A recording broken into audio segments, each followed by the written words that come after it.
Class 12 amasung graduate loiraba mahirosinggidamakta Germany-da hospital program tamba yabagi khudongchaba pisari hairiba program sing adudi ahanbada accountancy hairiba stream asida tamnabagidamakta commerce background leibaga loinana 60% fangba oigedabani anisubada hotel management hairiba stream asida tamnabagidamakta any stream da 50% fangba oigedabani ahum subada electronic engineering hairiba stream asida tamnabagidamakta physics chemistry maths background leibaga loinana 60% fangba oigedabani mari subada mechatronic engineering hairiba stream asida tamnabagidamakta physics chemistry maths background leibaga loinana 60% fangba oigedabani manga subada construction engineering hairiba stream asida tamnabagidamakta physics chemistry maths background leibaga loinana 60% fangba oigedabani taruk subada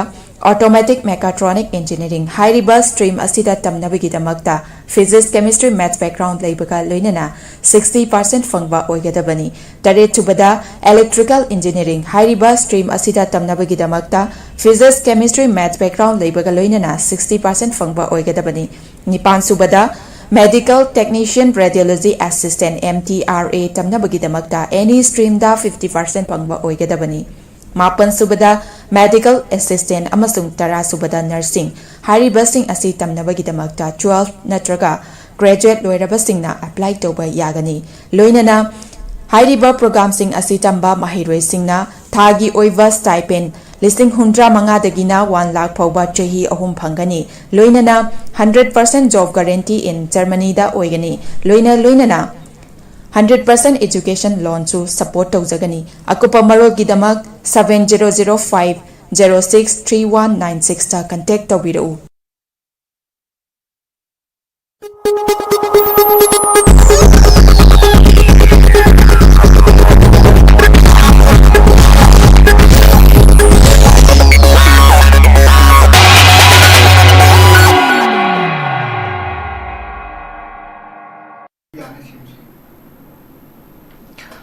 A very good evening. Northeast Windogi dialogue swimming tabi punamakpo han bamakta da dong HEEYAI LEIMA tongbramna punamakpo taram nokchobog loina nei kokno na krumjari ngasi Northeast Window na khana nei ne gidong tap ko chari bang asi topic massive drive against illegal immigrants for Mizoram and Nagaland hariba topic asini akogi ngasi gi topic asi khana dingagi ma ngoina na kogi viewers sing da thamjaning ba kogi breaking news ama khakna kogi matam Karagi mamangdagi koigi hanagi former chief minister Nongthombam Birengi koigi audio tape amada masi mahaki makholni natli natti haidana tauramba sigi matang da koigi forensic report na pirakpa koigi report na pirakpa gi matung ina koigi Supreme Court ki judge na reveal taurap pagi matung ina hariba koigi asigumlaba audio tape asi former chief minister gi makhol nate masi koigi tamper tawbani haba warol su koigi Supreme Court ki judge na phongdorakli masi maksu koigi manipur koigi manipuri ma oina hariba wafam si maksu adumak masigi damakta su dumak nungaiba amadi phauri adumakpu ngasigi koigi pokachariba topic massive drive against illegal immigrant for Mizoram and Nagaland hariba topic asida tongan panelist ahum na saruk ya bigani ahan bamakta da koigi panelist ahum sakaminga konana taksabagi tajadu amutang laujagi ahan bada koigi pabung colonel SARAT retired army pabung thagachari ani subade koigi oja KIRAN YENDREMBAM koigi social activist oja basu thagachari ahum subada oja GITAJEN HAOBIJAM koigi political activist oja GITAJEN basu thagachari hari ba koigi ngasigi pokachari ba topic asi koigi manipur gi chief minister Nongthombam Biren na hari ba koigi illegal immigrants ki matang da koigi tongan ba koigi thabakti tauramdabadi nate taurami koigi protected forest area reserve forest area singda yung kai shasinduna leiramba sing takthok khotokpa sigi achauba thabakti tauki dubu hari ba thabak taukhriba step khara simakna su maram orakanda lairi banga sigi koigi kuki amadi maitai gi conflict asigi achauba haurak pham amasu oidabani rate masigi su achauba haurak pham amdi oiri hari ba koigi manipur gi former chief minister Nongthombam Birena illegal immigrants sing khandokpa da koigi hari ba Nagaland amadi Mizoram gi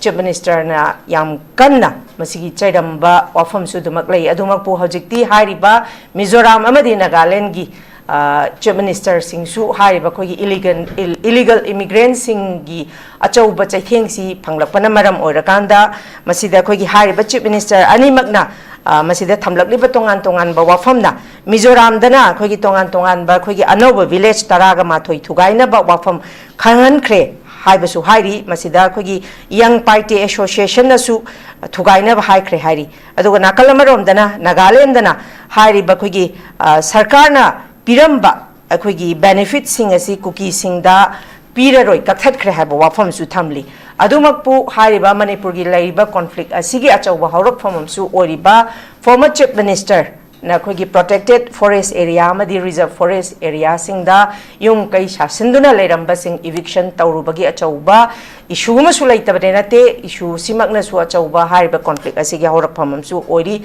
Adumapu Masigi illegal immigrants in Kandopagi Achauba Kogi step forward on a Silamba Kogi Nongtomba Biren, former Chief Minister D. Ngasi Kogi CM gi post gi resign tawraga hojik asi hariba Manipur hariba state asi the popular government amagi sasan laitana lady hariba topic asi khana nei na bagi tamata tongan ba panelist ahum saruk yabi khre yabi duna lengshin bidro laire khoi khoi gi sakaminga kona na takcha basu takcha khre to ngasi gi Pukachari ba topic asiga mari leina ihan han ba wahangsi kogi pabung sarat talak jage pabung kogi ngasi pukachari ba topic asi illegal immigrants sing si kogi Mizoram amadi Nagaland da su masida makoi da piramba benefits sing kakhat kani duga tongan na sasalamba tasalamba anoba village sing su thugai rani habani adumakpu Manipur di hari ba illegal immigrant ki achauba kogi problem si thoi Masimakna su ngasi thoi bachahi ani hansila bachahi ahum busuzala kadarba koki maite yanigi conflict sigi achauba horok phamam su oidabadinate hai basigi matangda adumak akogi former chief minister Nongthombam Birena su kogi protected forest area amadi reserve forest area da sasalamba yum sing gi eviction su tawkhiba sigi achauba mami masu ngasi thoi ba conflict siga adumakti tare Masigi matang da kogi base year da yeng kanda 1951-61 sida yeng kanda pabung aikoi second world war gi matung da su yeng matung da kogi mitai amadi mitai pangal singi haibidi koi population rate si niyom chadana hengalapa aduga kun tasalapa hengalapa si pabung masimagti chapchana koi uba phangde duga hari ba koi cookie Hai basigi dia chauba hoji barmarom dagi laga lay pakot pasigi kogi base year gi matang da sudum chayet na dana sulai sigi matang sida pabung kari haini pabung gi oiba mota Manipur gi koi illegal immigrants singi matang da chauba chaitheng jina mara mora conflict se lairi masida kogi Mizoram Nagaland gi su masigi achauba issue makak kogi neighboring state oina la pasi pabung gi point of view di pabung kari warol di thambini masi ahan mamakta da Ngasi yengbiriba Perja Kutingutai Koramjeri, Ikononjeri, Amasung, Agi Inaoni, Panelist, Amas Ichan people, Ikai Kuno Ujeri. Yamna Samna Harabata Masiki illegal immigrants have city Manipuri is landlocked illegal immigrants. Manipur the lady illegal immigrants city, Masidi, Chahi, Hundra, Mukhena, Sum Larabnina, Chahi Hundragi Matunga Hoji make up Tolopani. Aduna. Yamna luba si check se karimuk to hodreba thaina MSRTC gi Manipur state transport ki truck sing manung se daram manung da police sing mayam che pura lae police ni check to dia masi oirei ba chai unthra ni phugi sorry 50 years mamang dai da jar ni MSRTC ki bus sing da sorry bus na ta truck sing to adi daram manung de pore e madu matam da gas pani de lei okay atopa mana hojik ILP haribase inner line pamida si mosi ihalamdi issue tawre masi magi matamam piri masi loiraga kanana check tobuke moi hangi bagi matamam leri adu Nagaland hariba Mizoram me bisi moi niyom am le moi yam strict oiba niyom le jai I state ani maksidan Nagaland de chahi mari service to Mizoram sase rute moi gine niti niyom je khare le ba ban Itanagar da police ne ne sam lote okay Ako sida ni police ay di pa siya ibang adu kena ba duni police Nagaland ay na ajolda sorry Itanagar da sa pada Arunachal Pradesh sa pada Manipur ki SP Maiti Masa SP Superintendent Police District Ahumda SP Weba Adu the Bomjila SP Masi Army the Colonel or money sorry Major KT Singh and the Tami Bandini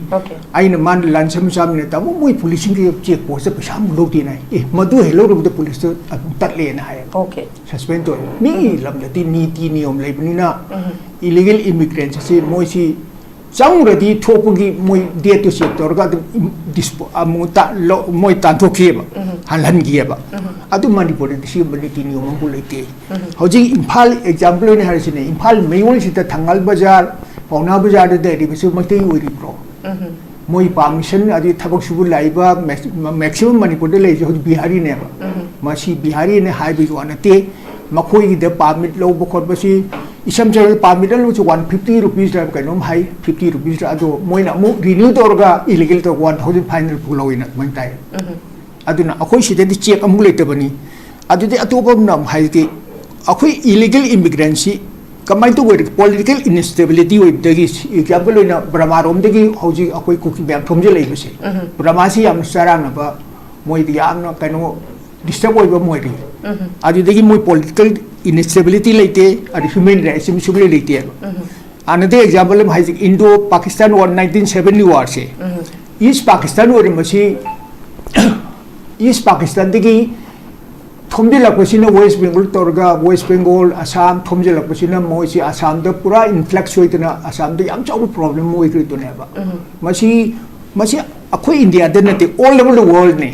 illegal immigrants Europe country da su Asia da bukhara phare choi da akoi sino akoi gi da border soi ba akoi border si border soi ba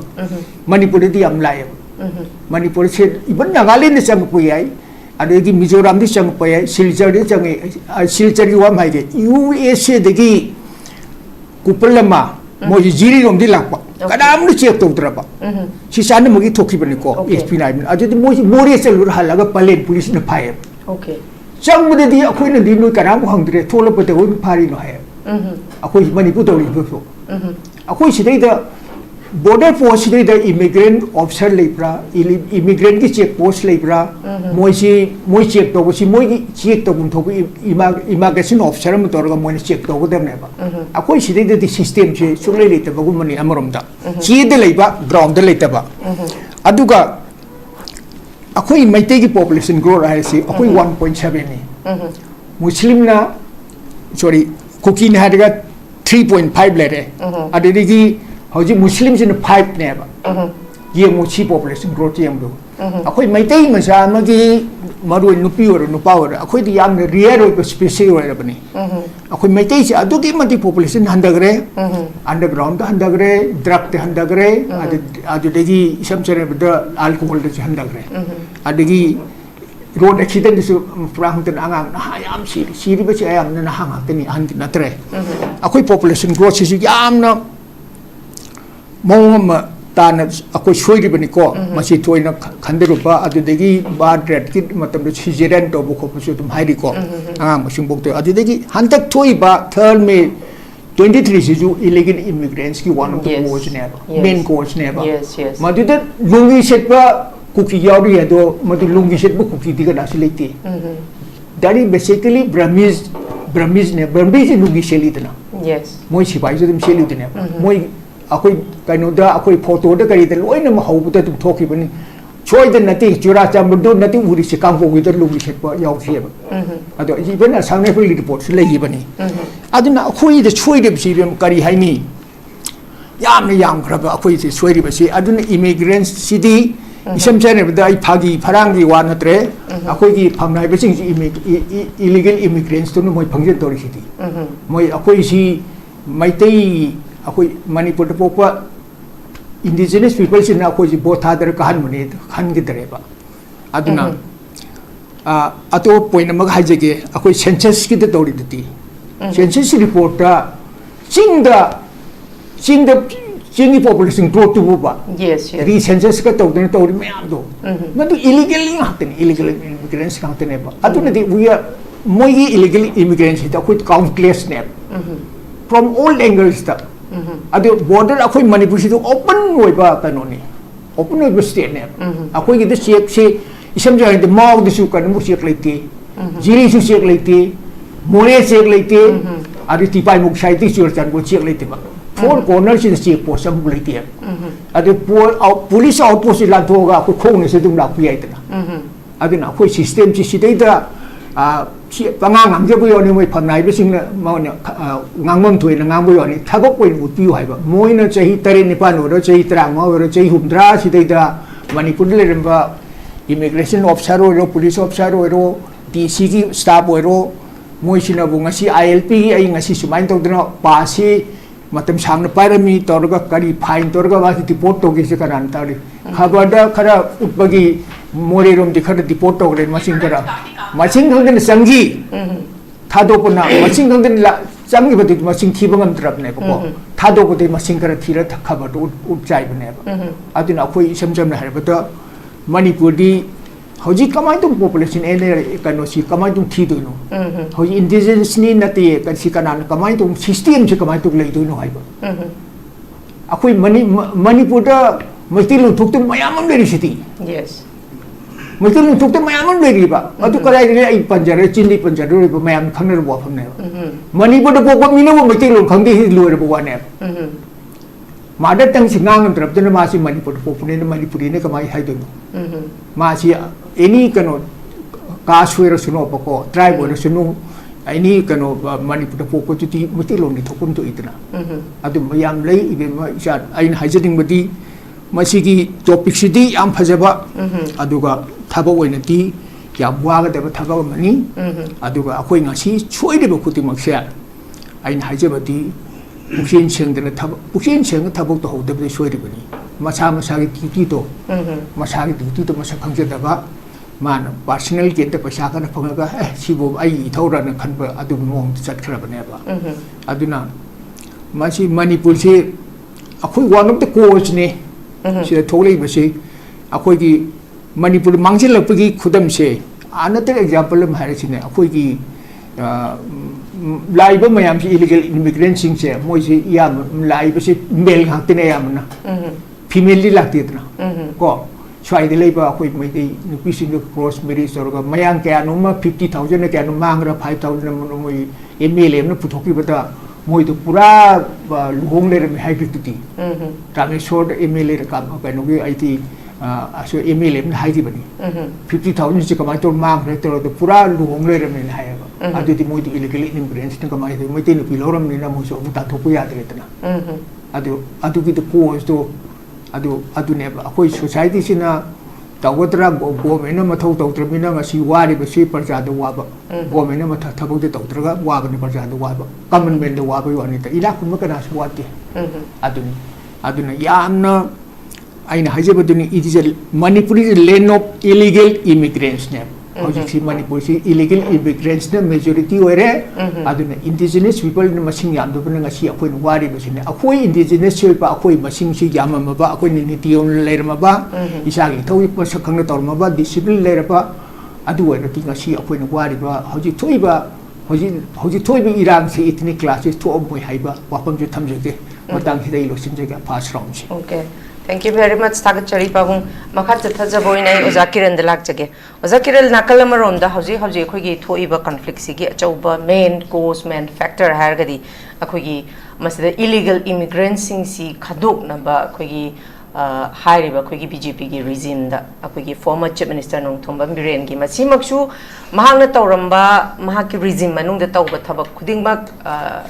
loimak phatte ha su dumak yadi mahak su afaba mahak na tawba khoina khud thek pa ya khar su dumak yaudaba de na te yawi khoi gi governance ama leiragadi mahak ki apen da si su dumak leitham thoi khoi maksu pen da banina pen da jaga je khoi laudaba na te lauri adumakpu masida illegal immigrants gi matang sida zakiran daina laksaningi si illegal immigrants si laire masi khandok pagi step ti hariba khoi gi former chief minister nong thombam birena masi step forward oina changsin badi changchili adumakpu masida manipur gi tongan ba lairiba legislature sing punamak na masida aduda natana party punamak na manipur the illegal immigrant lay haibasi matang sida amata oina masida yaningba masi laire habagi yaningba mot se haidi amata oina utte habasima ojakiran mayamna khangli madu makna su adumak ekhoi ruling amadi opposition gi ani maksida adum allegation tawnaba hunaba habidi even ekhoi any cookie tribe ki matang da masi hapsal lambasina su achau issue mani haiba khot mayam su hainari sing matang sida kari haiba mod kari moti ojakiran gi kamain thambini ai thamjage ta sengna masi khanaiba topic se massive drive against illegal immigrants from Mizoram and Nagaland hai topic sta kisang pusala chang kana kone manipur ki thamawa ne to manipur ki dadi ta sengna koi mamang da hojiki thambigre ko anchor na su yam jam thambigre ba ai koi ta sengna motina ba pukchel khujen tina ba haiba se ai mon dagi horaga ai marum pang tra ahlam tra mai kha ta ba sing sida aina kari torom bi ai kari laibak si gi wen tungi future generation gi damakta kari tau si gi haiba se masina tungoina thamma makanda isage ba yamna selfish motive just for some monetary gain thabak to pina masing yamakpa sina su fail orakpane laibak si decade orakpa chum charakpa aragi koi gi apumba koi alu ama bora manung yaw kana loin mak khangau de loi pum me have du gi type tring si lai se then hoji ekoina massive drive against illegal immigrants from Mizoram Nagaland khanarak posi matam je kari dong si de ha kana Nagaland gi port kitang thamgi nga tang ko Mizoram gi CM se from starting from laldu homa gi mamang de gi joram thanga de gi hor yam ten ko ani si matam de kari kari hai gi khoi nga si ning jang mathau tai nga si de makoi che huran ba matung mairing ba aragi khoi matam se hendo ki dore na makoi nga si pakhalak pa ekoina har mi posi lale they are our bloods, they are our brothers and sisters, they are our family. High given memorizing, particularly. But whether from Manipur, whether from Myanmar, or any other part, we are only one family. We consider them as a family under their Jalangam project. I couldn't hide that, do hide down. See later, other Tagadi couldn't swice the former CM in Birinzi, Nasi Paul is Sore, but the ordinary person, MLM Oire, it's just like common people who I did suspended animation, the article scheme card, Laigram. The president rule or governor's rules and kind of like Granina. See, my matam the Manatama Mokleba. ILPC strictly follow the one of the border sing, the Mikum Naum Singna, Lahenba, Dakar Oi, Hibase, former CM High Valley. Masik is a high grade, but Tabak to on top of the Namkiti. Madam the Makoyi Marakta, Wakal, Manada Puxel, Kojan, Tinadaba, not only power, hunger, monger, oiba, political power, media power, Aragi just money power, not any form of powers. Only powers to or ego classes. Tariko, other than Koi Levaxi, Nasi ILPC strictly implement then ILP implement the second kind of state key agency implementing agencies in there. Masiki Kaino, the Loinamak enforced the state key personal sing, police personnel, particularly state key police personnel, Yam the Bukchil sing, Bamana, Matok Dive. Masay the government gi, like whether BJP or Congress or anyone was just Nova, whether CM Wagera, Amo Wagana, former CM Wagera, Anobolaka, Mamangla and Wagera carrying the No Haikanda, implement implementation Tauriba state agency number one. Anishu the state ki Madubu enforced Tauriba state ki police. See Anise Yamna. Here na Pukchil Cheng Matok Tabdo, Cheng the Rahiba Posini. Karigino, see Hari Jaikanda, I call Mamanga Sil Kra, listening a money, Piraganda, Makoyi, Ayaba, Pitoga, Mogi Permit, Asaba, Pek Piraga, Sangam, equating the Gaba. As I Yamana Tambigra, Ewanzangaba. Menoina, Jiribam. Mau Senabati, More, Argoso Sambugile, but getting or at a getting da, the same state key. Kakalaga, Tabak to Wungamba, Mima Sinkiang, as he walked later, Gahavase, Manipur, so question just like that, Madugi Potse, Manipur, the Powerga border, Horakba, border Pilanintina, last 4-5 years, Horaga Lakba, Madudi, Matam to the BJP one, the Congress, the Matam Matungi Param, but Lenga Floishing Naitare, Sweden Baduna, Madudagi, Horga, Sangela Pudana, Mizoram, the Zoom, Mayamadam Tomzele, Mizoram, the Hana, Madugi Matamda, 4,000 Sin peoples from Mizoram. Already staying in Mizoram, the later may have Matakta. When Handaki Irang to Umdai Mamang the Kano, more than 30,000 refugees Mizoram, the already later have never. Aduki Mataktamu, Manipur Dagi, Maduki do Lady do, Myanmar, Bangladesh, Manipur Yaudeko. Manipur gives a toy bug conflict, Loshan Balai, but say any Makai Hello. She is listening Mangaki Matakam Laga, who's more than 40,000 henna, Madu later lay and a moy who's a Kankpone. She labels no port in a Kaino Haikanda, Makogi, quick interpretation to one way. Adu Makoina do Tore, Adu Seal Current the Maito. Men oiba India gi on Manipur and Mizoram na quite the men oid with the Karino Haikanda home departments name. Home Department sina maram madudai da lairiba singda matik chaba maram chaba maduga responsible oiba aduga responsibility masak kangba madu thabak tawungam khara dakar oibdo Home Department na amut pa tawrgadi taseng na hagadi natraga khara nasungdana dum laithokpa tagadi ILP gi pose masi arthar lairoi corruption namadi sel gi tampham ora kandane masi pose tokane habje koina masi ningjang gadone sigi pone si tar ise sigi pose kaino hujik Mizoram da moina lauramba makho pongna ekoi family ni haimado ekoi laldu homa je he is just like a chameleon koi numit yung biya do matam matung masu on bado adu ni ngasi ma olai je because mamang da mana haidu hujik aina haijegi biduni ko adu itagadi ekoi hujik mangon da hainingi you reap what you sow in English tak program lai dai madu gi potni hujik makoi na phangi je hainingi adu moi gi influx mayam sing do ngasi koi ta cheng haragadi interpretation je tongan ba ngasi moi na pira ganda moi na han young major association gi makoi aijol da pangthok pa moi gi general conference samada laldu omana haibase Indian Home Minister and the Prime Minister da madu gi carry out eviction drives against non-tribal. Madu kari gino adu hari isi hai kanda makogi kaino se different makogi dispute border dispute Assam ko laina ba Nagaland laina mapan bakra yawi ko daida makogi Times of India gi my report agi notice kaino da pi wadaduga moina haye differing from interpretation of colonial area maps leading to violence and unresolved tensions in man haiba kaino hai kanda makoina haye colonial area notification from 1875 to 1993 and 1993 ani na maram waraga ngasagi 1993 da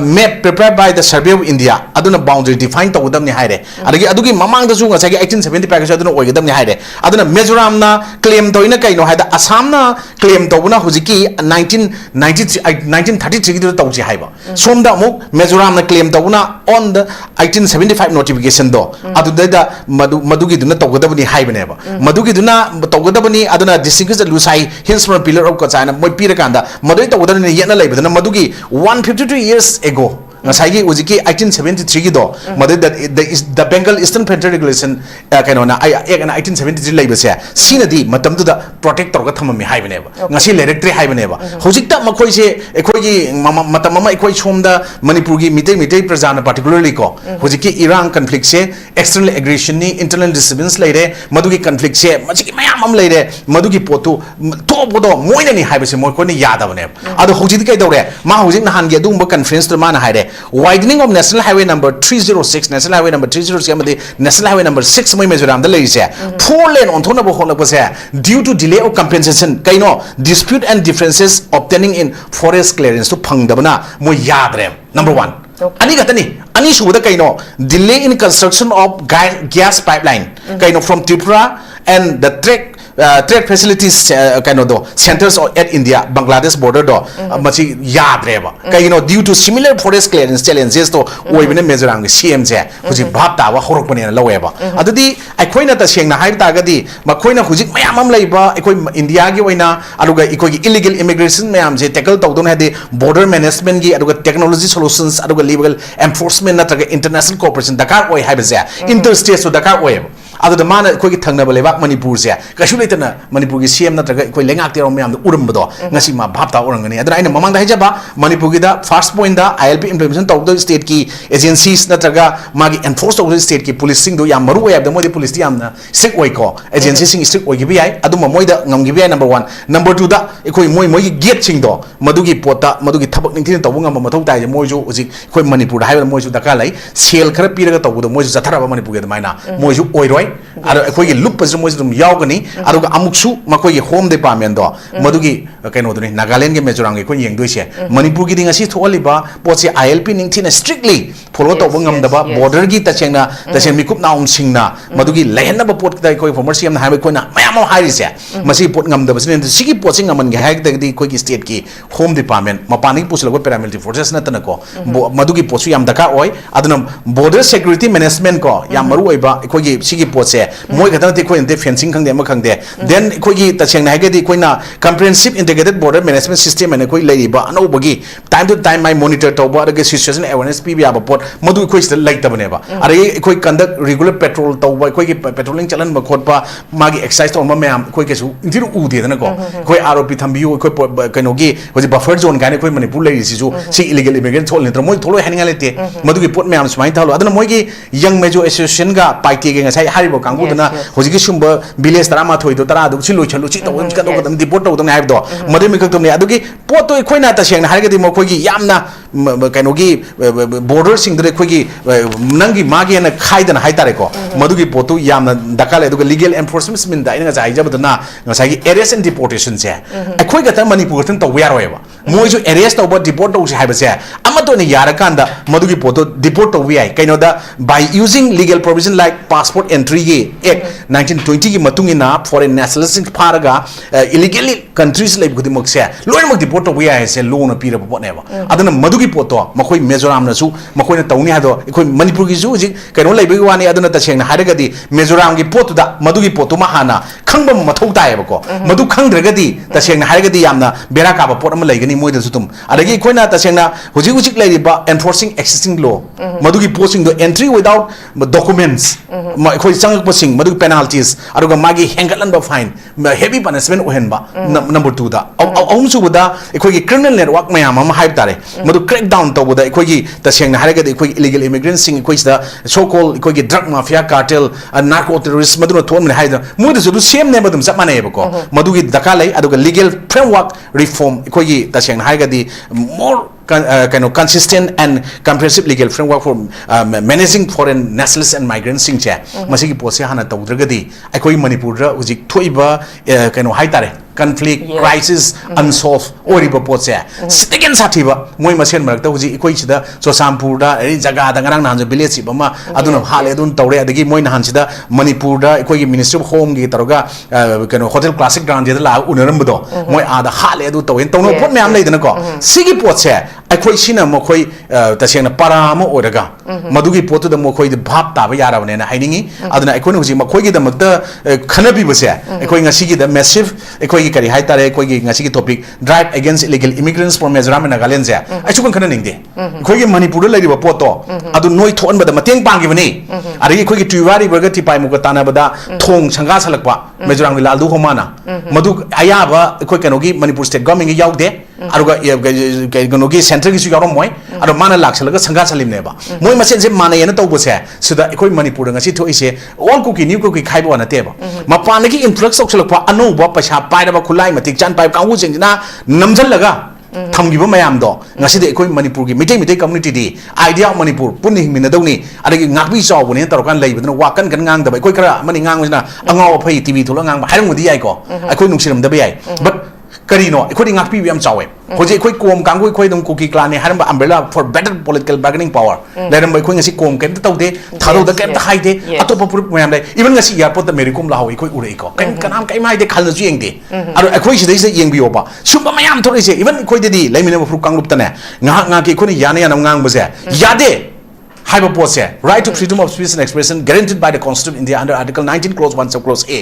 adugi matungina I should not be a coward I coward oiba mathau ta de ai magi community da aruga magi kano da dharma da ai yenga ngange habenate but laladi lale sumadi summi ai choigre haibase ai to nate laiminer koi punu mangna sing ngang mathau dai natragadi koi yengbu example na cookie gate wanate even nagara chai wante cookie chai wante ai ama haike wante ki pota statement BS attempt na tholopo statement koi nagagi da yengbiu ngarang nan gi then ikoi hana siroi festival sin matam da maite gi salai tar ke firal pu matam da acho wato to le even ikoi na press ki mi yauna mi chatpa matam da yangum popi da yo police station gi haureba maite gi salai tar ke firan yaubira di Manipur thabu yaurga di press ki wada to ikoi Manipur thabu gi pot tongni wathok to press media gi pubi ganu haeba chalande hauji chu NSNIM gi Supreme Leader sahi yang kai umpugi matung ngasi Manipur la koda naga gi flag constitution demand tori beto mokoi gi flag to ngasi ju imphal nung dum thelago si chapra kai haiti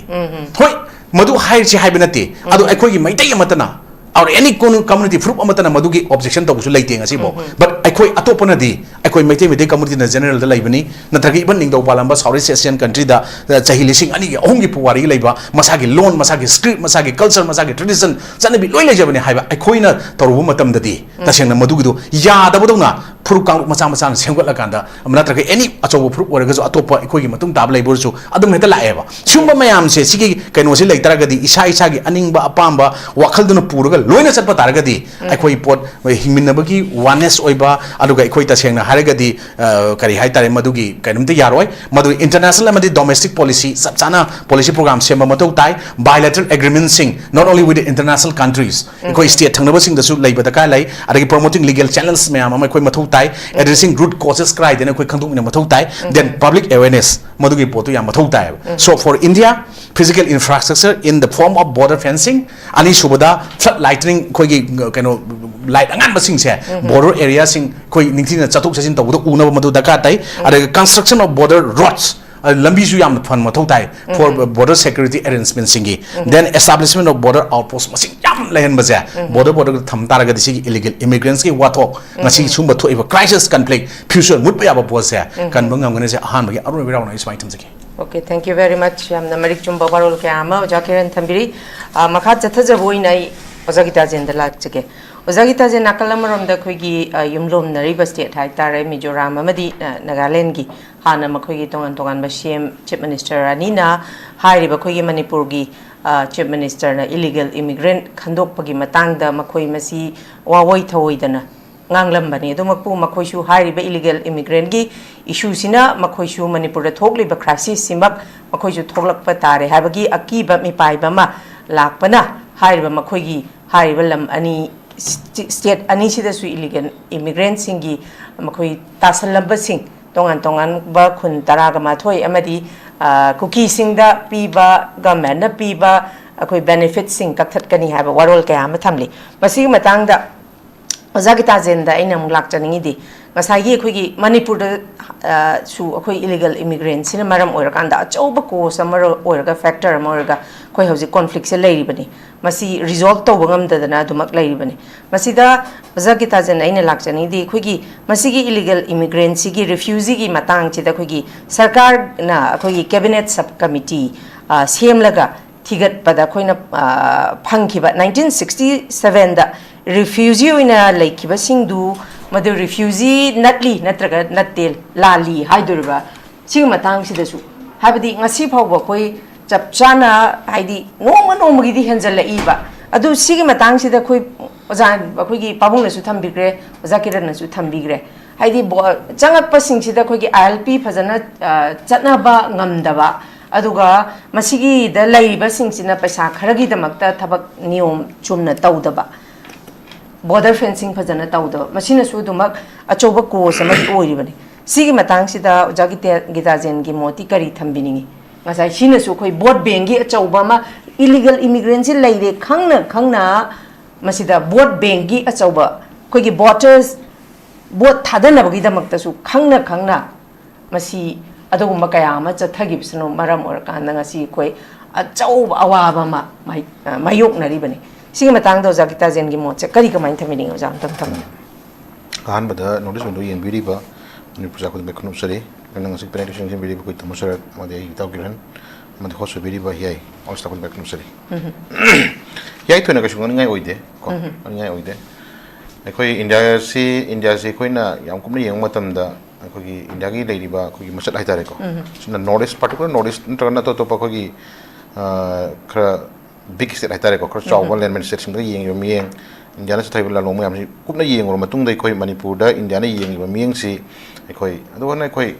ka hani yam lum na lomnya haitare ko su leite adu ga machat na madedum lai haiba sumi khoi khumam changi haji khudam moina nga se gi topic ta lai ba Nagaland gi thole issue Mizoram gi thole issue khoi adum hangan na ngan yeng ngan bagi haitare ko amu recall to yeng jara kanda ngan nya oi da pot ngata ni haji system Mizoram gi si Nagaland gi ga Mizoram gi khar khenai ani chatan khenai hina kain haitara ga di Nagaland gi sna amuk darge bu government na totally stop tawni ko benefit and the privilege to cookies the kasaris ko mikir and the garaus and moi tongan ba khogi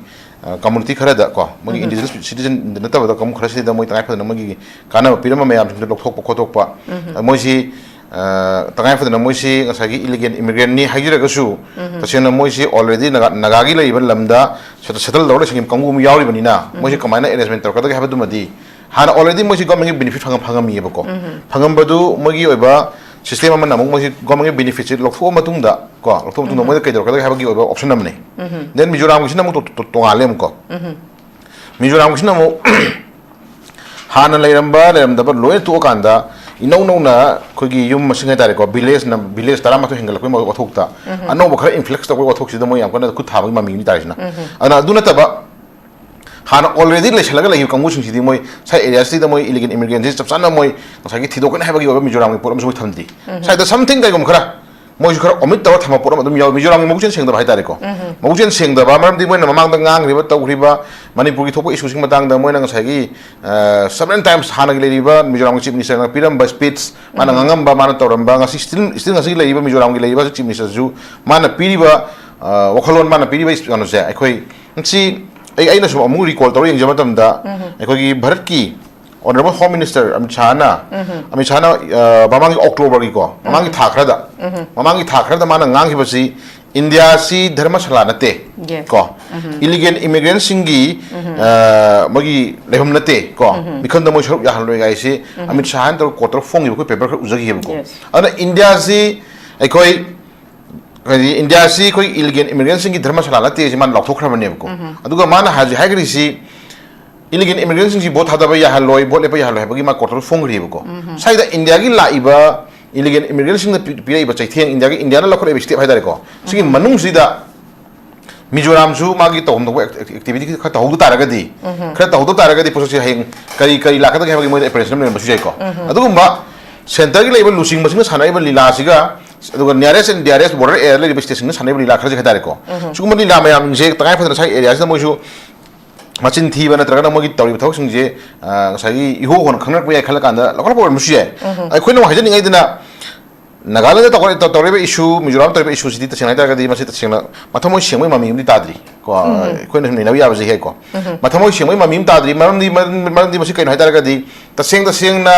ꯇꯧꯔꯒꯦꯅ ꯇꯧꯕ ꯄꯣꯠ ꯑꯃꯗꯤ ꯌꯥꯎꯗ꯭ꯔꯤ ꯍꯥꯏꯇꯥꯔꯦꯀꯣ ꯇꯁꯦꯡꯅ ꯃꯤꯖꯣꯔꯥꯝꯁꯨ ꯃꯣꯏꯒꯤ ꯇꯣꯉꯥꯟꯕ elegant ꯏꯃꯤꯒ꯭ꯔꯦꯟ ꯃꯌꯥꯝꯁꯦ ꯏꯟꯐ꯭ꯂꯛꯁ ꯇꯧꯔꯦ ꯍꯥꯏꯕꯒꯤ ꯋꯥꯅꯤ ꯃꯣꯏꯗ ꯆꯪꯉꯤꯕ ꯏꯟꯐ꯭ꯂꯛꯁ ꯇꯧꯔꯤꯕ ꯃꯤ ꯈꯨꯗꯤꯡꯃꯛꯁꯦ ꯆꯨꯔꯆꯥꯟꯄꯨꯔ ꯇꯥꯏꯅꯕ ꯃꯤꯖꯣꯔꯥꯝ ꯇꯥꯏꯅꯕ ꯕꯣꯔꯗꯔ ꯑꯦꯔꯤꯌꯥꯗ ꯑꯩꯈꯣꯏ ꯃꯅꯤꯄꯨꯔꯅ ꯍꯥꯏꯇꯥꯔꯦꯀꯣ ꯄꯥꯛꯇꯛꯅ ꯊꯝꯃꯦꯕ ꯑꯗꯨꯝ ꯀꯣ ꯊꯝꯃꯤ ꯑꯗꯨꯒ ꯃꯣꯏ ꯃꯗꯨꯗꯒꯤ ꯈꯨꯗꯣꯡꯆꯥꯕ ꯂꯧꯔꯀꯥꯟꯗ ꯃꯤ ꯎꯗꯕ ꯖꯒꯥ ꯑꯩꯈꯣꯏꯒꯤ ꯈꯨꯗꯝ ꯑꯣꯏꯅ ꯃꯅꯤꯄꯨꯔꯒꯤꯗꯤ ꯇꯁꯦꯡꯅ 1960ꯁꯀꯤ ꯃꯇꯝꯒꯤ ꯋꯥꯔꯤꯗꯒꯤ ꯍꯧꯔꯀꯥꯟꯗ ꯃꯅꯤꯄꯨꯔꯗ 1500 ꯑꯦꯄ꯭ꯔꯣꯛꯁꯤꯃꯦꯠꯂꯤ ꯑꯩꯈꯣꯏ ꯃꯤ ꯅꯠꯇꯦꯀꯣ ꯈꯨꯡꯒꯪ ꯌꯨꯝ ꯃꯁꯤꯡ ꯍꯥꯏꯇꯥꯔꯦ ꯌꯨꯝꯒꯤ ꯍꯥꯎꯁ ꯍꯣꯜ ꯐꯦꯃꯤꯂꯤ ꯑꯩꯈꯣꯏꯅ ꯍꯥꯏꯕ ꯅꯠꯇꯦ ꯁꯤ ꯍꯥꯟꯅꯒꯤ ꯂꯩꯉꯥꯛꯀꯤ ꯂꯩꯕꯤꯔꯝꯕ ꯑꯩꯈꯣꯏ ꯐꯣꯔꯃꯔ ꯆꯤꯐ ꯃꯤꯅꯤꯁꯇꯔꯅ ꯍꯥꯏꯈꯤꯕ ꯋꯥꯐꯝꯅꯤꯀꯣ ꯇꯁꯦꯡꯅ ꯑꯩꯈꯣꯏꯅ ꯉꯁꯥꯏ ꯑꯦꯔꯤꯌꯥꯁꯤꯗ ꯑꯁꯦꯡꯕ ꯇꯧꯕ ꯊꯕꯛ ꯑꯆꯨꯝꯕ ꯇꯧꯕ ꯊꯕꯛꯇꯨꯗꯤ ꯑꯩꯈꯣꯏ ꯑꯗꯨꯗꯤ ꯑꯁꯦꯡꯕꯗꯤ ꯁꯦꯡꯉꯦ ꯑꯩꯈꯣꯏ ꯍꯥꯏꯕꯁꯨ ꯉꯝꯕꯒꯤ ꯊꯧꯅꯥꯗꯨ ꯑꯩꯈꯣꯏ ꯂꯩꯕ ꯇꯥꯔꯤꯀꯣ ꯑꯗꯨꯅ ꯑꯩꯈꯣꯏ ꯃꯅꯤꯄꯨꯔꯗ 1960ꯁꯀꯤ ꯃꯃꯥꯡꯗꯒꯤ ꯑꯩꯈꯣꯏ ꯌꯨꯝ ꯃꯁꯤꯡ ꯃꯤ ꯅꯠꯇꯕ ꯐꯦꯃꯤꯂꯤ ꯃꯁꯤꯡ ꯅꯠꯇꯕ ꯌꯨꯝ ꯃꯁꯤꯡ ꯑꯣꯏꯅ 1500 ꯑꯕꯞ ꯆꯪꯉ ꯂꯩꯈ꯭ꯔꯦ ꯍꯥꯏꯕꯁꯤꯃ ꯌꯥꯝ ꯀꯟꯐꯥꯔꯝ ꯇꯧꯅ ꯒꯣꯔꯃꯦꯟꯅ ꯐꯣꯡꯈ꯭ꯔꯦ ꯑꯗꯨꯒꯤ ꯃꯇꯥꯏꯗ ꯑꯃꯨꯛ ꯀꯟꯇꯤꯅ꯭ꯌꯨ ꯉꯁꯤ ꯐꯥꯎꯕꯗ ꯀꯌꯥꯝ ꯂꯥꯛꯑꯝꯒꯗꯒꯦ ꯍꯥꯏꯕꯁꯦ ꯑꯩꯈꯣꯏ ꯗꯦꯟ ꯃꯃꯥꯡꯗ ꯑꯩꯈꯣꯏꯅ ꯑꯃꯨꯛ ꯁꯤ ꯍꯟꯗꯛꯀꯤ ꯏꯀꯨꯏ ꯀꯨꯏꯗꯕ 2024ꯒꯤ ꯑꯥꯒꯁꯀꯤ ꯇꯥꯡ 8ꯇ ꯃꯅꯤꯄꯨꯔ ꯂꯦꯖꯤꯁꯂꯦꯇꯤꯚ ꯑꯦꯁꯦꯝꯕ꯭ꯂꯤꯅ ꯃꯥꯒꯤ ꯕꯨꯂꯦꯇꯤꯟ ꯄꯥꯔꯠ ꯅꯝꯕꯔ 2 ꯑꯣꯏꯅ ꯇꯧꯔꯀꯥꯟꯗ ꯃꯣꯏꯅ ꯑꯣꯔꯗꯔ ꯑꯃ ꯊꯣꯛꯑꯦꯕꯀꯣ ꯀꯔꯝꯕ order constitution of inquiry committee ꯑꯃ ꯁꯦꯝꯃꯦꯕ ꯏꯟꯀ꯭ꯋꯥꯏꯔꯤ ꯀꯃꯤꯇꯤꯁꯤꯗ ꯃꯣꯏꯅ ꯄꯜꯂꯤꯁꯤ ꯀꯃꯥꯏꯅ ꯄꯟꯒꯦꯕꯨ the inquiry committee has been constitute the consensus of under article rule number 305A clause 1 की मतुंग पलकांदा मियोय तरागने थुने साबत तिममना एकोय मणिपुर दा कदौरे assembly acquire into the influx of illegal immigration को unnatural growth of new villages in the state of Manipur ko Manipur da masing thingam da badugumba ngasagi unnatural growth of new villages mayam hong hegal lei hai base sigi matang da inquiry to nabi tam mioi transition committee chimeba mioi transition committee sing manung da koi awangmu ni mai na minister obirama awangmu ni mai na chairman o hele number 2 da lepa hockey minister obi lepa hockey sab sama member orkan da ato pa susindro yaure basinde yaure adagi gangmai yaure adagi hills area committee ki miyo yaure location yaure magazine yaure abdul nasir yaure leksho kaising yaure suraj kumar yaure ibomsa yaure shanti yaure mla try to jina police sema prokse date 7 thobo order sigi next day date 9 da lepa hockey na kamam usitage bu ma sigumba semi ba kano se ekoi karani ai khangde ko ai khangde ai khangan to thawni ga ma sidang sagi ma sidi idi ma gi last pera adam yauri sidama yam ngai tabaje it is also to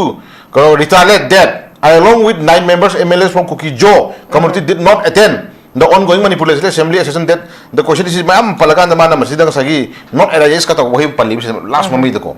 asumba Manipur Lengaki Minister, wherever MLA, wherever Minister, wherever Manipur Lengaki Fanaba, Manipur Lengaki Fanaba, MLA in Jan. Sugumba Mayam, I quite the most Navi give that. Because Motion saying the Minister Kra, Motion saying the about illegal immigrant Mayamana Minister Shalaka. Sugumaya Maramaganda, I could have Charana put him near Nebuco. And say, as a question, here I am in a Luna Kania or there, Mizoram and Nagaland issues the Sinamogi Partamanico, Sinamogi Partamani, I don't see any topics. The Nagaland government issued the Sinatagadi, the saying na Bejiama Tamaga, Subsana Bejiama Tamaga, lady by illegal immigrant couldn't say. Subsana Tantuani having a Posumo brother Hydrico. The Senamo government benefit and privilege may undo some community Hydrico. I think I'll have one, having a Drico. But Mizoram Sumai Saman is the 19 Betchiam Tamakanda, Betchiati Manu, the Magi Mizoram, government, Mizoram Langapta, Henzelam illegal immigrant door. A Kayani, the Tantuani, the Tumala, the Pani, the Tornado to have a Pandisico. And the Moisi, Yam conspiracy, Sentagi losing Masiki Mana, Poramaco. Tauda the Poramasumosaki, Sentagi, Lady Home Minister, Nasagi, Indiagi Manu, the lady illegal immigrant, Tatokan, and Harapugumba. And the state singular report what have the report had at the moment of Mammy Man Bako. Mamma from Yogo. The same thing heading the Ministry of Home Affairs, lady, Home Minister, Nasagi, Haibigri statement, Manipur's there, India's there, Dharmasalanate, illegal immigrant, Jigi, Makona, take a high Humdo, Manipur to implement of Yoboko. Manipur to Hadabu, Manipur, Lenga Amana. Couldn't have Manipur Lenga Amana, couldn't have a say. Manipur Lenga Amana, either Manipur Lenga Amana, Manipur Chief Minister Amana, Manipur influx Mayama, machine Tingum the Badugum Babilis Mayama,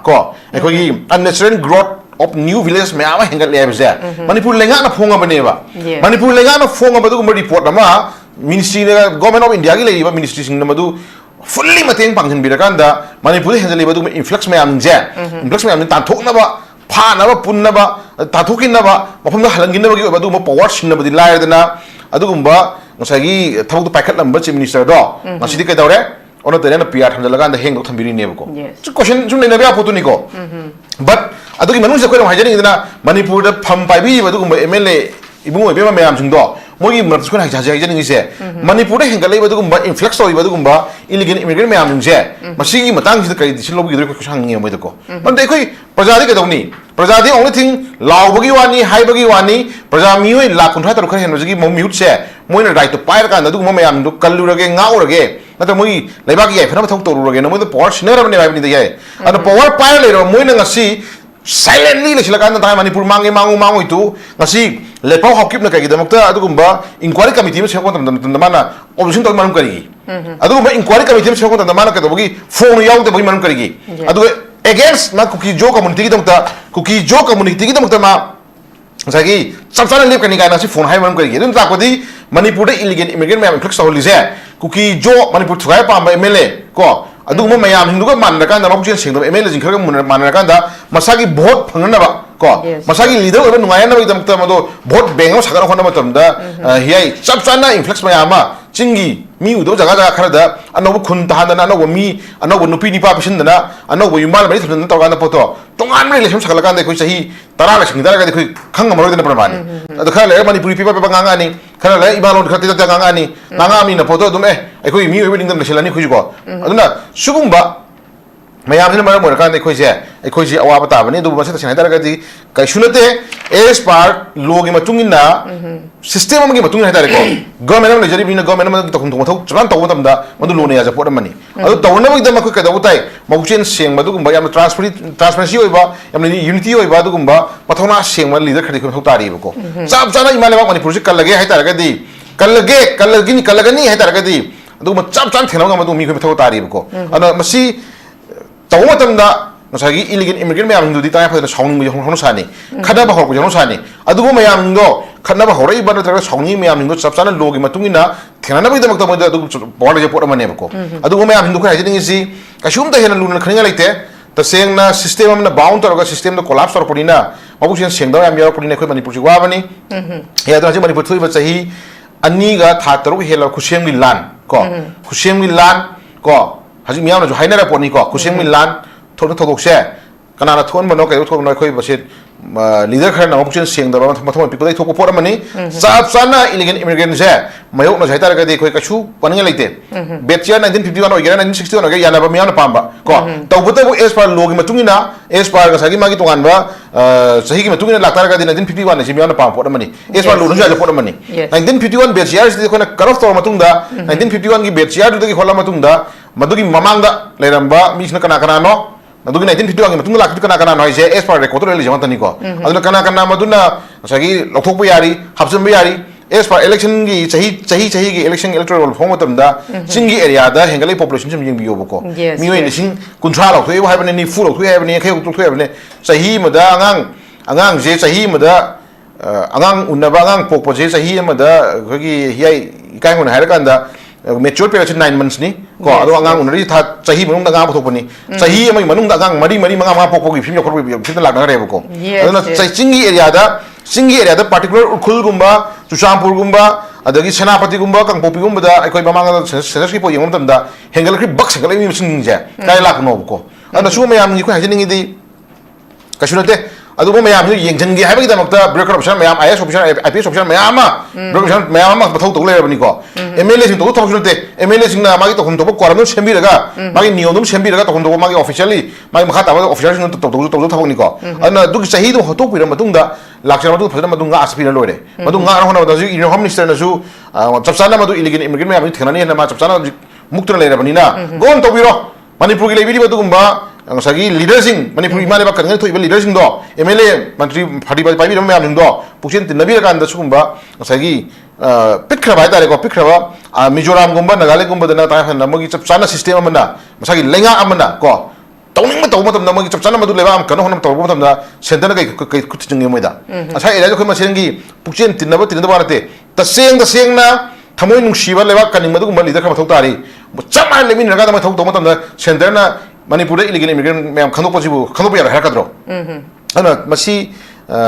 puchen sing no khale bagin ha thamjage ga shu hena lunia oide ada Nagaland gi su Mizoram gi su sangthi lebi step si in other sense am phai muju gyan taraponi ko gyan taraponi to buta bu gyan tari ha ga su mogi mathamo mi sing do por mi lei ko mani moju mogi chapsa ba du ba bet jam thamde chapsa na madu striking point pi de khara du to ida to ga du jamela kha to boi wani ko aduna takai fadana koi leiriba yang mijo husna ga koi khungang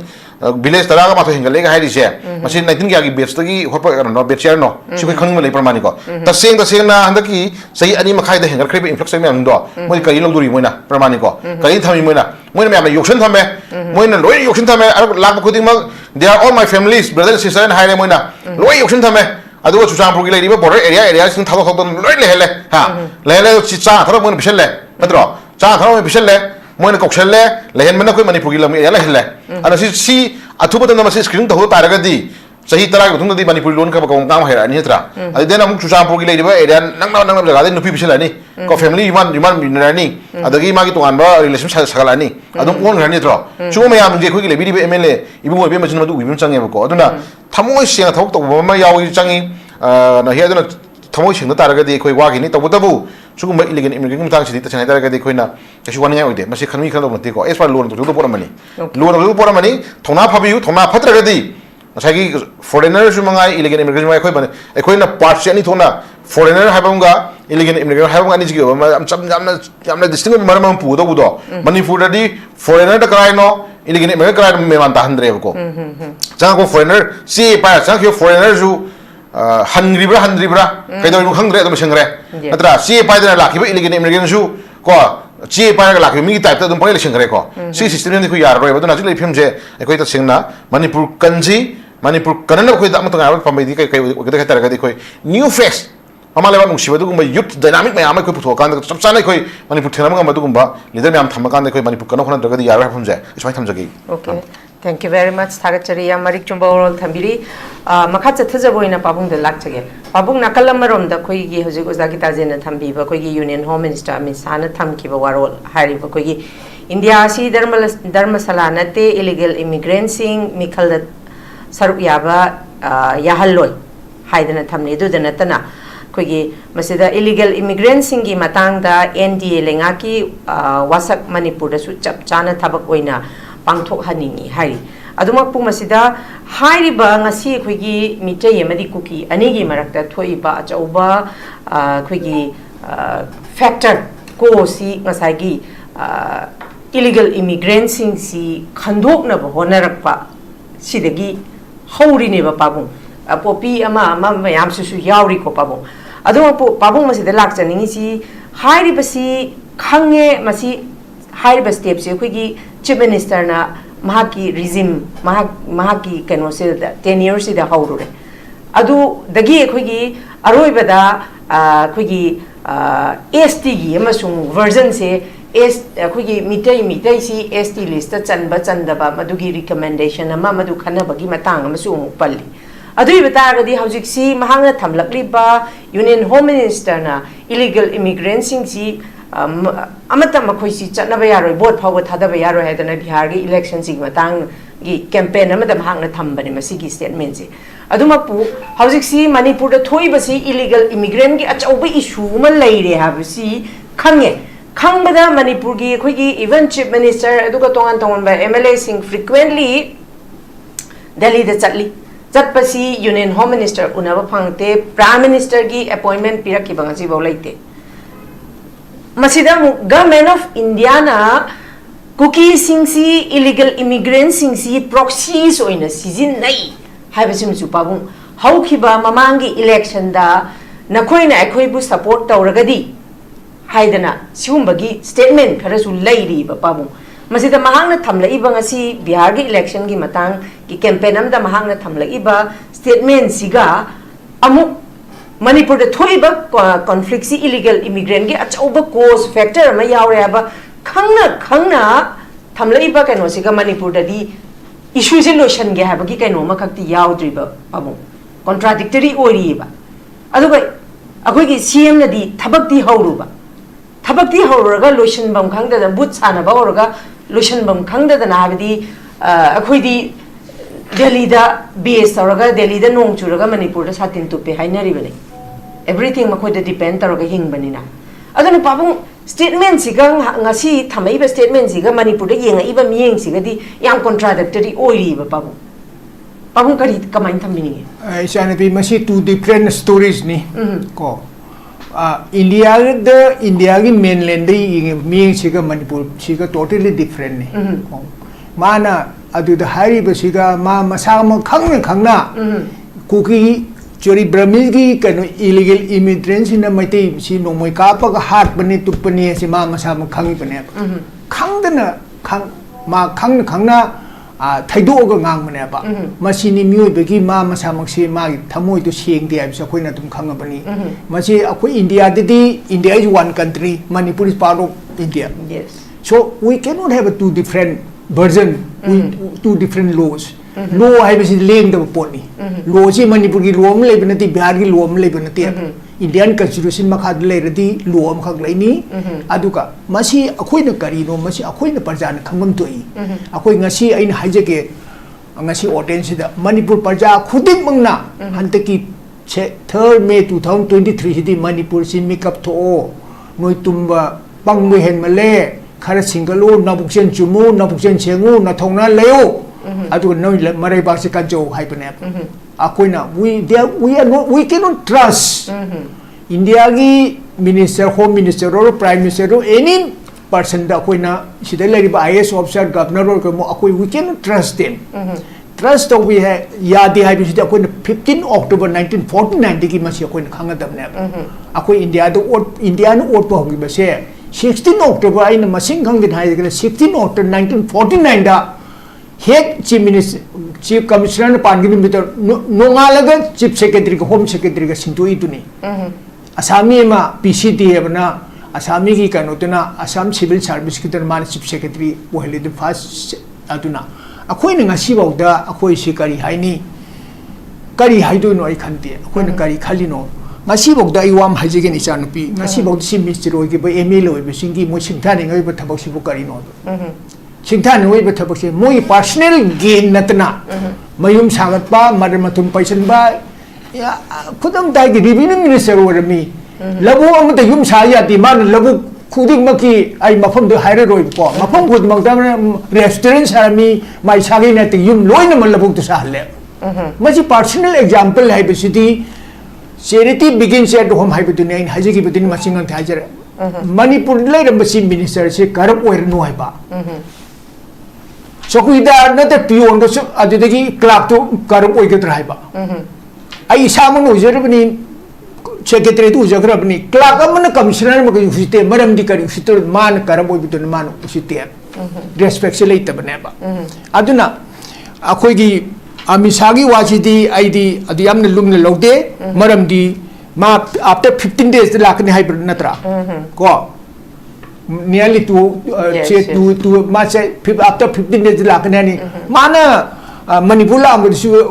lilikin de lam ji mana makun into ga mi do unate na wari sanadri tuti moi di sora moi duty to mapukchen cheng na to ge la kun te ba chat ya di ulu di ya di akoi mai khara uluraga khoina khara uchai dum khara haijel ma to na adu ma mabuksin cheng mamur di ma che ngasi la otna hayeng la otna ai thabok yam chulore adu sire da bihar la dis manipur la ko ma at least few hours ki la ga noi manipur se kamai to ri he manipur se india na khoi si part of country ne de lautre masi mati akhoi si yam totally neglect ore adu ga aina marak si da wafam ta hayo ke isa Malem Thongam Maj cycle Tauraga 2nd October 2025 ita ma kutum minute start toki ma na si hojik Patna de leri Patna gi Bihari governor de ma modern bisali ma na sidai de ma 29 times ma sidai GL phaiba Manipur sita peace song to bon biro normal siom tahan chena akoi manipur da tori ba se akoi na ngasi bau de ka hability ko akoi na lauri kholi ba se akoi na ngasi hairi ba kholi ba isa sing ni raw sin hairi ba sing se manipur se phan je na hai ko na tro manipur mangal si manipur ti irang thon je na akoi ngasi bo de ka nam de law site ko akoi wari ba sing je kon bi lai ba sing je kitang ngai an si relief camp da aina na hamu law ki to yam ka nei MLA sing se noi relief camp da ne diwali ki chaku go chala ka paisa piru so ko noi donate to noi ne pa khane ti ko ko ne to moi khara han tak di khara tawi aina na hamu si da am kan law ki bane ba ikai ba khara khang biu lagani makai phangi do lagani makai phangi do noi khara do si donate to so noi pa khitang ko ko ne to han tak ti pa khitang ko ni moi khatang khitang to ko ne ko aina bo pham am to si ju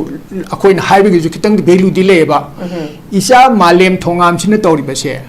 ma mani pu yor ga ma na kutu mi thor pa si ma hol to ga lai ma si man akoi manipur de lai ri pa se sumai to re na ma na hol cycle thor ga dili de la ga si to manipur thong ga ni man ti ke pau phang nei pau bong si yor si man nong de de ma na 2nd October de ngasi chan chamo ngasi etan jam phangi chai manu pan jaba yam na ma thong na lei ba akoi manipur ki atang bo mi mani nei hajege ko aduna sida te te ngai dana yo boy sunu ato point nam hajege hani chief minister na forest area de eviction to ba hai se chei kun thra lei ba mi se ai ngam me he te lam thok ko ya de ba ma gi han ma pham simbi ga tam ne ba chi noi ma pham chi noi che me sei kun thra forest area ni aduna na khoi gi sida han ko ngai di mi se phajin mioi be sida phajin haina riya ba te ni ne akhoi mioi be te nushina ba se ma si ti hen ba wahi ma da adum chin na ma phajin haija ba ta e noi sei kun ko thar la mi adu noi ma pham alternative place pi bu ta ba ma usik na te ne pai bi dia di ta ma ising de le ru ko tra u bu tak le ru ko tra na tra ga tia de le ru ko tra ba ma sei kun ko tra ma pham du le ko tu ma na ma pham du hang le ko ta na manipur sing di forest area chi de lai ni ground de mu na te mani but sing ji u bo dre ke no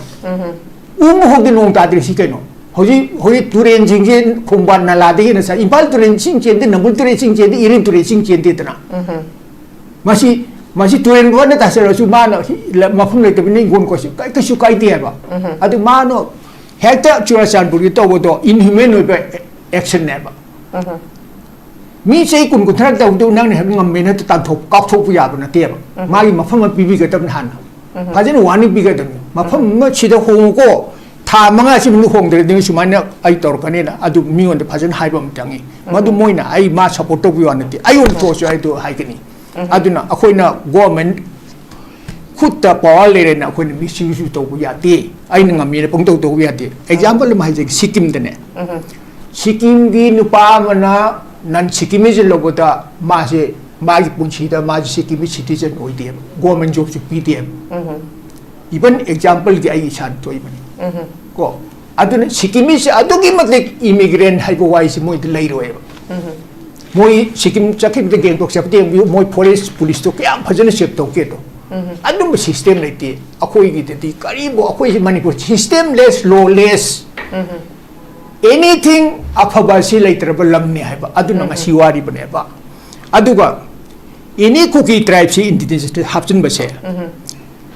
indigenous हाइबसी करिनो हाइबसी मोय gazetted थोग indigenous ते ओइगतम नतिएबा indigenous हाइबदी money लमदम सिदा pope मिदो अदु indigenous कोएबा मसी ते पोपतो मागी आई गी इसा तो आई indigenous नत्रा इसा पोति मा इंडिजिनस नु बियाती आई सी ओरिजिनल इंडिजिनस होइबता मपा मपुसी इंडिजिनस रोय मचा इंडिजिनस नोइनी मान होंगजलगा इंडिजिनस की मचा दुना इंडिजिनस रोयबा नन इंडिजिनस ने इंडिजिनस हाइबिया रोय मसी वाफम सिमा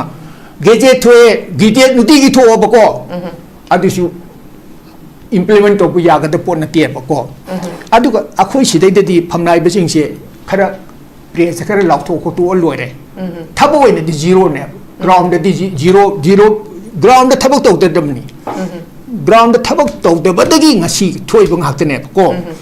अदुगा वाफम खरदा आइन हाइजिकी आईसी इंडिया पाकिस्तानी बॉर्डर वगा के तलेर में वगा के सिदे इंडिया का पाकिस्तान के दी डिस कम बनना मोई आर्टिफिशियल अकोई डिस अचोबा टेंग ने क्रॉस तो यादबा टेंग सिना लानी मतुन टेंग ने क्रॉस तो के 25 फीट 30 फीट से अकोई खुंबान तोरगा सीमेंट तोर सेमी अदुगा अकोइना 8 प्लेसेस तदी पिलर बॉर्डर पिलर योंगी बॉर्डर पिलर से इंडिया की साइड ने इंडिया थानी पाकिस्तान से पाकिस्तान थाने बा अकोइ से दुम चली जीप ते तोरगा मोइ से दुम चली 8 प्लेसेस खरददी अकोइ मोरी गेट ता असोम दे साबद असम ने फले ने थाई है बॉर्डर पोस्ट ओके मसी नकपुन नत्रो असम ने फल थाई बा असम ने फल दी नो अथॉरिटी मणिपुर दी अदुने बा अकोइ सी मणिपुर की एमपी मन असम ने फल मेजर मन मा संबिया दी संग दरा ले दुनी यस मणिपुरी एमपी एमएलए मन ने मान सेट पता अकोइ की कांग्रेस थोकी बनी अकोइ टेक हेडक्वार्टर ना अकोइ की ट्रेजरी ममांग से एमएलए म मान अप डाउन टॉलेस बीटी टॉलेस पिटी ट्रेस लाग नंग एमएलए नते ना कैप्टन नम तो बिने बा अकोइ मणिपुर से अकोइ इसम सम ना दी बिमा जान पे आई थमु सोई अकोइ से कानान सु सिपिति मसी उसित्री से करगिनो वी कैन आई रेस्पेक्ट तान बिया बनते रेस्पेक्ट इज आई न डिमांड तो बिया दी रेस्पेक्ट से it is has to be given को रेस्पेक्ट से आई ना नवोनी इसा नुबी दी रेस्पेक्ट से आई उन तो आई के क्वालिटी वी मदुन तो दुइने आई फतम मी रि इसा आई न एक्सपेक्ट तो बिया दी अदु अखोइ ददी मणिपुर गसी चीफ मिनिस्टर ओरो होम अपॉइंटमेंट फंगदे के जे थमोइ चाए बको अपॉइंटमेंट लो हान लौदना दिल्ली से होम नते अदु अपॉइंटमेंट फंगदे हाइ बसी तैना हाइजे ग्रितनी मणिपुर म हला रोइ तबनी को अदुगा अतोपा मना सी इंडिया का बांग्लादेश से हाई वायर फेंसिंग तो उबिर पेट्रोलिंग अदुम चली 24 आवर लाइट होजी किरण हाई की बतन फ्लैश लाइट था ले अदु क्रॉस तो बखोट पगति अखोइ सिते करी मोइन कमाइ तुम खारी न खंती मदो अखोइ याम हाई वर्ल्ड खागदबनी अखोइ सिते दति इंडी मणिपुर सिटी ने इसम जम हारिबदा अखोइ जे इंडिया की पार्ट मनि न खंद्रबनी they are not concern ngasi अखोइ द ngasi आंगांग 260 सिखिबा 50 60 मांगखिबा 60 displaced person जी इंडिया गवर्नमेंट थोन बने इंडिया गवर्नमेंट थोन बनी अखोइ अपंगबा गाधा हाइब तारे करी हाइदरे करी आदि मोइ सिदे लेबा फमनाइब सिंगिदा मतिक चाते ते थोखिबने बको अदुना अखोइ कनादसु blame to we have to blame our सेट प्रजा सिंगने मोइ खनगिबनी को अदुना अखोइ मियोन द ताइनरु बयादे अखोइ इसागी थोखिबा थौदो ngakani aduga aina yang ngakwa manan thekni 26 December 1999 da 26 December 1999 siri the gazette government ki order ma thoe bako aini yengda loktak pass si the damage toriba moi mayam mangal le basi do siri da under secretary sign tore ko presiding officer the revenue commissioner roiba member to BCO biwanida PC से BC sine chawbre revenue commissioner chawbre ju madu BC masa ne khangden thoi ba sign to ni khangdre ba akhoi manipur de protocol leiti state ki protocol se ba phong dab ne ba governor lere chief minister lere BC lere atopa state governor ba to BC le ba okay he pham the protocol da atopa state na governor phame adu de BC komani chief minister lakne ba akhoi manipur de chief minister choi kano vice chancellor do adu maming ponjara roi abo ma sinu object to gudam ne ba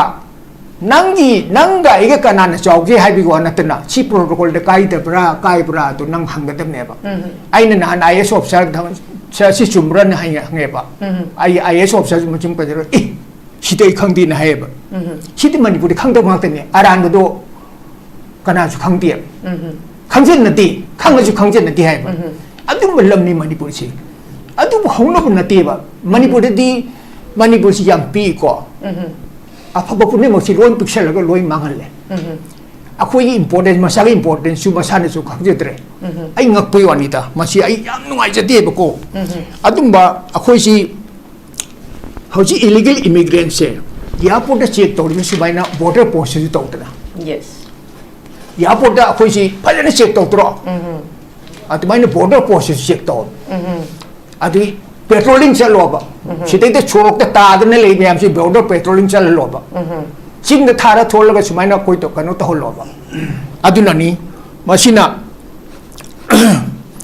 ID manipur da kari haidon khangde afabedi police na phani furan ba ko phatamidi police na su phati asini aduna ti kari no lo si kari no to isanu so dum khan biu isanu pa malem ngam ba si police na kun ga mapal phai ngasai in haigip cyclist manipur de santi poro haibiki kulap kuma pal phai manipur mangan si ai ti kada mo padre aduni bema aduna india gi wasi to si akhoi isai tomdana akhoi ji kamai to phagadagi haibo to koi pulap tanaraga manipur ja de ledi bukhuti mosina khanaraga akhoi manipur pani india gi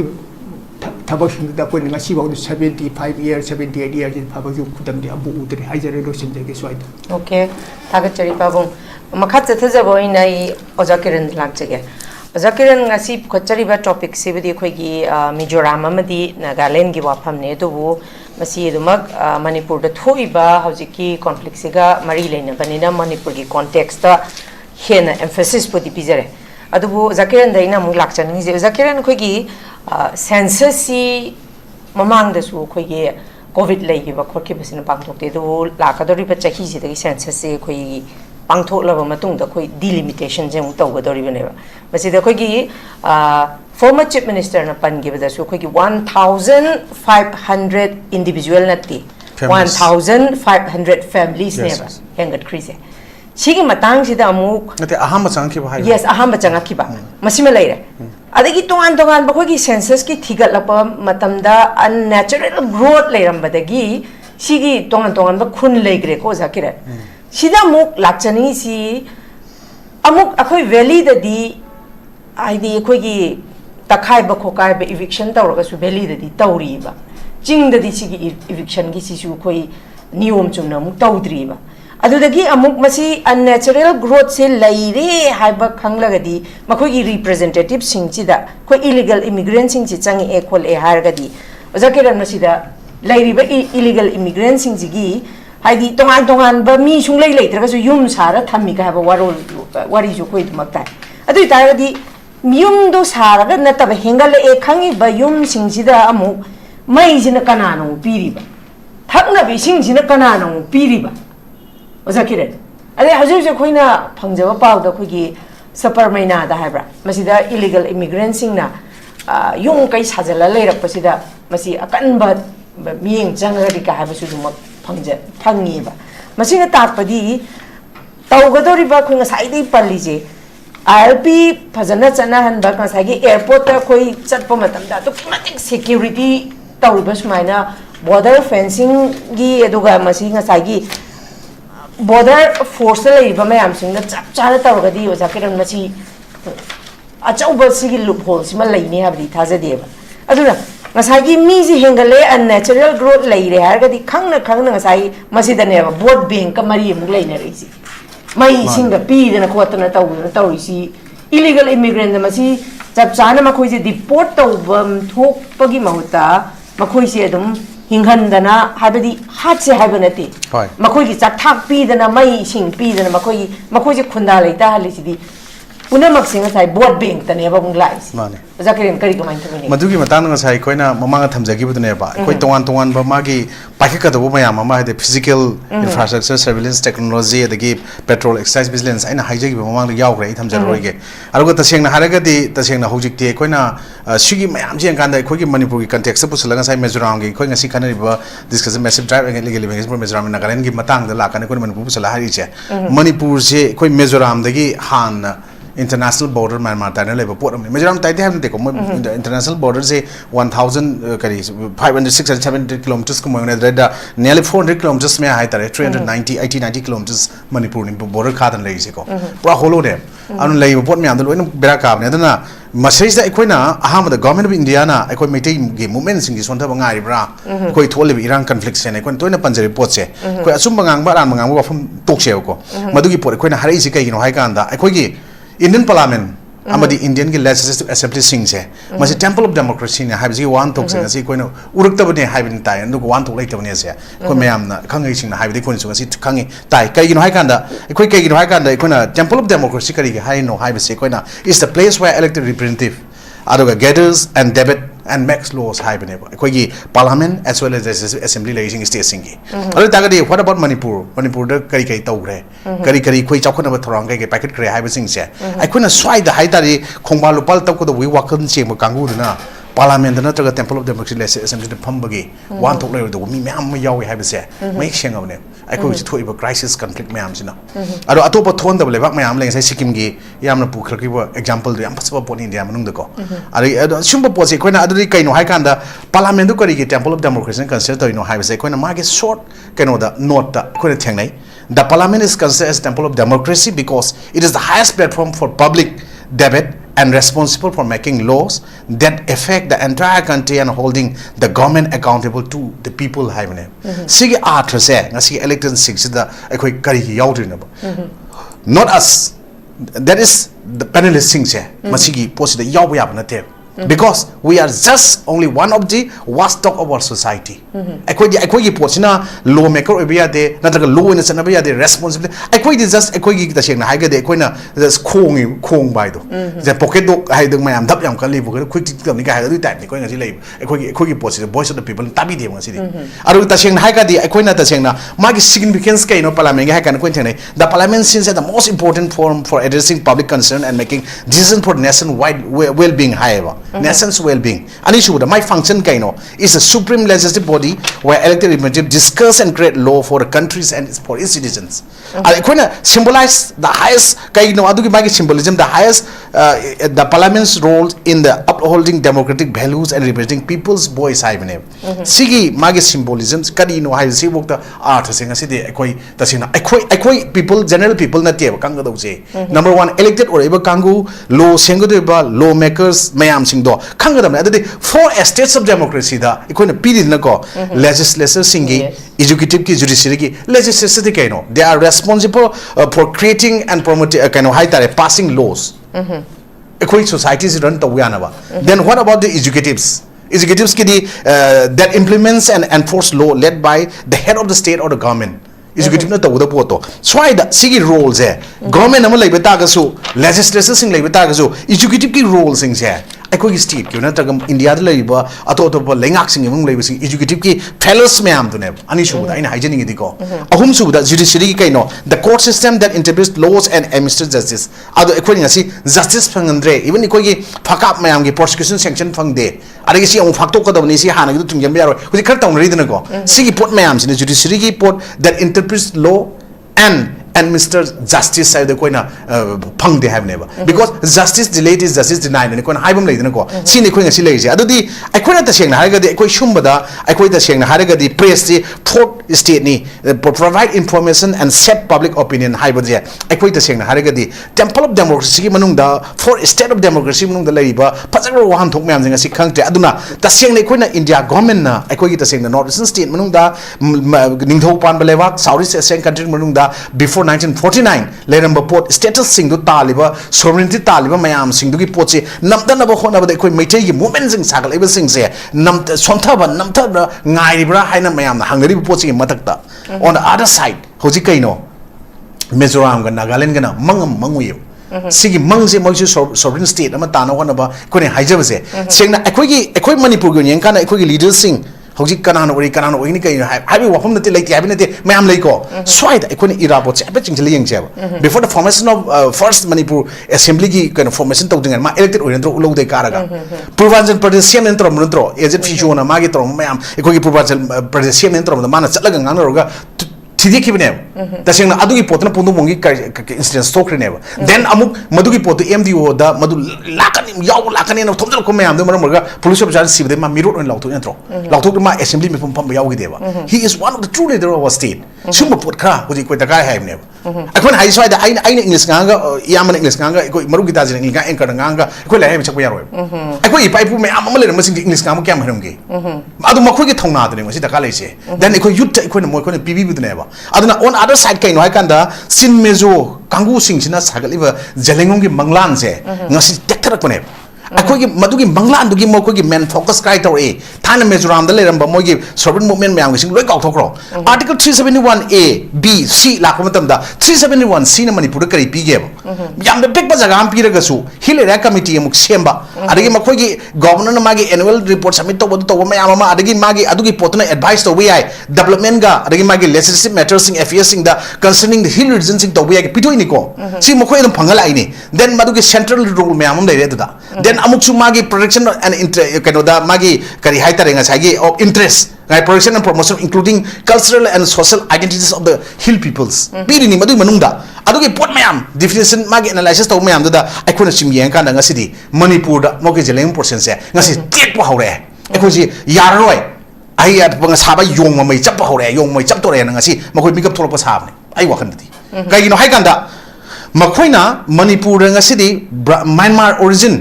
Moi the MP or Mbok Yaroga su sign to holame starting from 2005 onwards with the government of India under Indian Army and Indian Security Forces Assam Polo Indian Army hype tareko then from 2008 onwards with the state government with agreement talks then madugi mayam sin chagalak mayam even Manipur su alis 1964 gi chagalak pala lu lady union lady 1980 sa chagalak ban si NSN IM na ngasi nahan muibhala ko matam toriba uliba mawong makoy na piriba speech mo na piriba speech ko Manipur gi lalawon piu di lo phuta ta fani ni and then why bargaining system the political power ngasi tong tong ma thamdra ko pot maram no hai kanda lalaw lup ko mga ko truki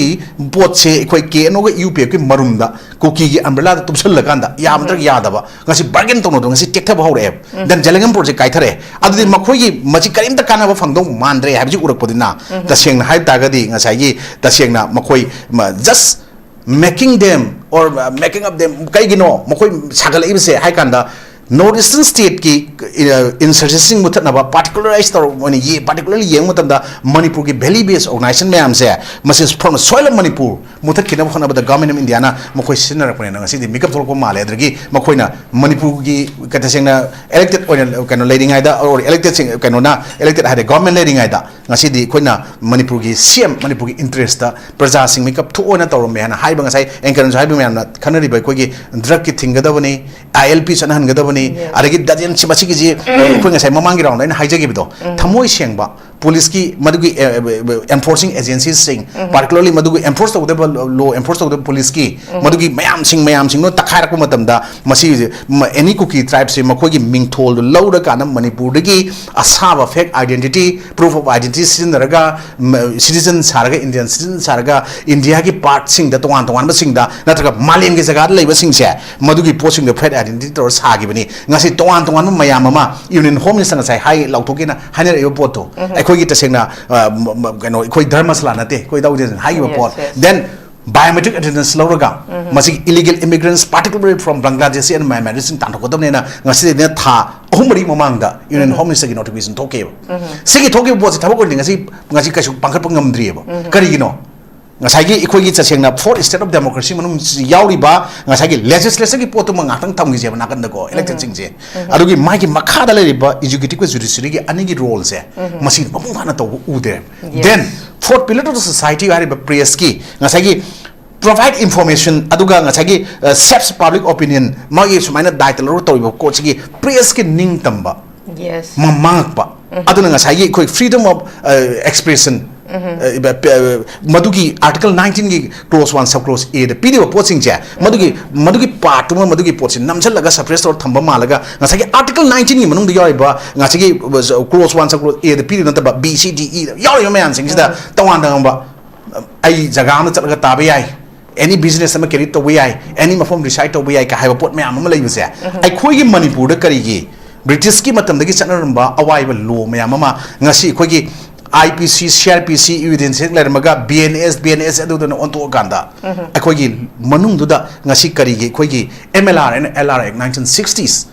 Madu karigi ngasi fully kishing amri tam ngasi implement to bungamde. Then akoi na swaida akoi ngasi tongan ba man ba pot je akoi singa tam ga tongan khaido lai ba man ba pot ngasi karigi still usi ole Indian law da du yabra. Yaro yabum tokte adu yadaga di akoi gi pot insert to chalakana article 371 sigi manung duda akoi gi sigi posida akoi ta seng haraga di ngasi laldu homana ngasi makeup tholo ba poto illegal immigrants tak thokpa aduga sigi pot mayam je non tribal na mogi nataba sing khandokpa tak thokpa haiba deport to yauri ba swai da kari gi no mananga sai koina the Bengal Eastern Bengal Frontier Regulation ekai makha da torko di poto kai no kanda madugi potu da maram mor kana magi lam laiba yada ba khota ba to the magi lam nate ma'am big manung ma'am nenu lo ben nai ro masi matik chana ko but adugi ma'am da koi Manipur di madugi Eastern Bengal Frontier Regulation Act di madu ninti chana karigi chana bi yarda ngasai yamna haiba airport ta masi hujik changbada mi anobo lakpa matam da ko magi ILP gi pass sembagi magi na to ma'am hangiba yamna kumna to riba sumaina ai khoi ngasai gi border area jaga khara leiba sing do adwai du da ninti chana ngasi karigi tawte hauji ai khoi na ta sengna sekmai awamda yang pukpi kita ngomong da dagi den palen sugnu saiton kwakta natra khumbong natra khulkhul sai yobokta madugi potu da ekoi ngasi lengba yadan leibase masigi buffer zone natra adu kan haiba natra MLA minister bo ngasai changba yadan lakpa haiba poto kadi gi adu di sigi potsi matang da ekoina lawda di panelist sing na media tholo law taning dre natraga si akhang ai charaga loina haire then makoi lawmaker sing di kari lawraga kari halaga kari action lobo ngamde hoi Indian constitution gi piri ba provide to ba Indian gi democracy gi marumda ngasi leri ba chanari ba law mayam se kari gi mogdi implement to ngamde why makoi lawmaker ni they are parliamentarians they are legislators why can't they make laws for our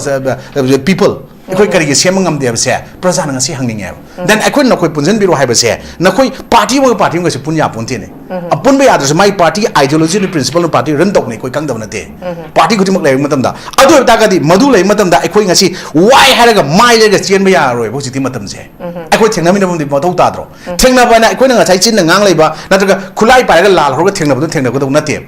ekoi gi kolom ma polom lai di na ta ekoi law lai di democracy lai ba ni hare constitution lai di madu gi manung da kari provide to di matung ina thengna ga jo pot ne ekoi chwai da phang di kai gi no ekoi ji phang ningi si to ningi na ta ga ekoi na merger agreement na kari yaw ki na ta ga huji merger agreement yaw ro Indian citizen ma kai to ba yai adu parliament no na kai to no legislative assembly sing da no koi na kari to ga no high pot lai gi lai ta na masai pot on ta na pot chakra ga di ngasai gi somna kan da khoi gi constitution gi manung da yaw bani constitution provide to bani haidana ta seng na haraga di madugi pot ona ta na ba interpretation khara da popi thariba drug mafia cartels natraga illegal immigrants and courses mayamna tawraga yaraga yengen lei gedore bro adu aikoi na swaida aikoi ta seng na hagidi Indian gi constitution je India gi citizen mayam India gi country simagi oina sanar ba pot amada aikoi di yanaraga ngasi leira ba pot aikoi Indian citizen amane then aikoi gi jikchingi isinau sing amana aikoi di ta seng na aikoi merger agreement da yaude aikoi sinati hagidi makoi kari lo da chalaga India gi chakthung charaga kamai lei no huji po si question am le sovereignty tam ba ka su kai makhoi tam moi la lo magi mokhi chap chap target pandam phidam tam ka tan bo to ka su kai de la lo bo singi mokhi ideology mokhi principle ekone against lem tan bio but adu oi ba tar ga di makhoi ta seng na kari ngasi wari saraga Indian government ga leiba gi mo koi phong na chat pa yari bani habdu mo khang ga dawne adu wari saroi India government ga kari ga hiram am tar compromise saroi ai gi I tong mari kama ai gi lu tong na cheli phawda India government ga wari sabai mathau ta de ai khoi lal hori ba sena ai khoi gi pandam sin leiba mi leitab na te ba beli gi da su atop da su adu gi pot mayam sing khenaba differences gon taw da na te si ha ne khoi lalo gi support ki wana te police ki chu magi lokhop tongpa ekoi the thinking of thief is much more advanced than that of police hai ko ekoi na lalogo sing thief na consider tong na te lalogo sing chu police ta gen advance hoiba makoi wakhal sing leram bayai ekoi kamai thengna ni karam tong ni haiba pot sing just like that uram bodo mapugi huran bagi tarani mapugi noma haibodo mayam ama leire aduna swai summa mayam chaling mantam da laloba nungsiba saba leibak nungsiba saba mayam hanagi lal horiba chei ani makhai da sel chabun tan mayam ama lei hai base ngasi gi tasengna khoi gi chumaina wang ang makta mayam ama hai batare ko khoi gi yengbiri ba viewers mayam na pirak pa comment sing da madudi phakai ba ge dawina hang pa yauri khoi gi sai chum yeng matam da ko si chu achum mayam lei dana hari ne adu ta ga di lalobo sing dana khangjadana lalobo sing gi mingda paisa tan ba lerang gani then lalobo sing duga pau phangnu re hai na ko phone ama wari saru re na police ta na fa ba lerang gani lalobo na tra lalo ne hai ba ko adu di ai khoi na handaki lal tau hi mayam da tasengna lalobo mayam yum da lagali am busu yarom gani khulai paraga lal ho bai de khoi kuyum thado ga sovereignty ta mana taba kuki kangu thengna ne na khulai paraga legi ba aram bai tengol gi chin naw khul nga ko sing naw mayam ma su ngasi lalobo ne na haraga treat taroga ngasi di phaba pun mana da ta na ba tor ko mayam da yani yaro to da hanadi nam na phoi da sing na lauthana ba ngamame mana pa bi sing adang na traga any club sing tor lorom me ba ngasi di phara kan ata da tar ko dong lakra adu ta ga di Indian gi lo na khulai pa bi ate once me matate FIR like the anytime as and when required necessary ma de dum ko khalaga wa hang pahong to wi ai na tra mongon da amuk ana namjalaga China chalum sing pi wi ai habagi mong chathraga lak tar ga de even ai khangde itaw gi jang khangde yam khangde anchor khangde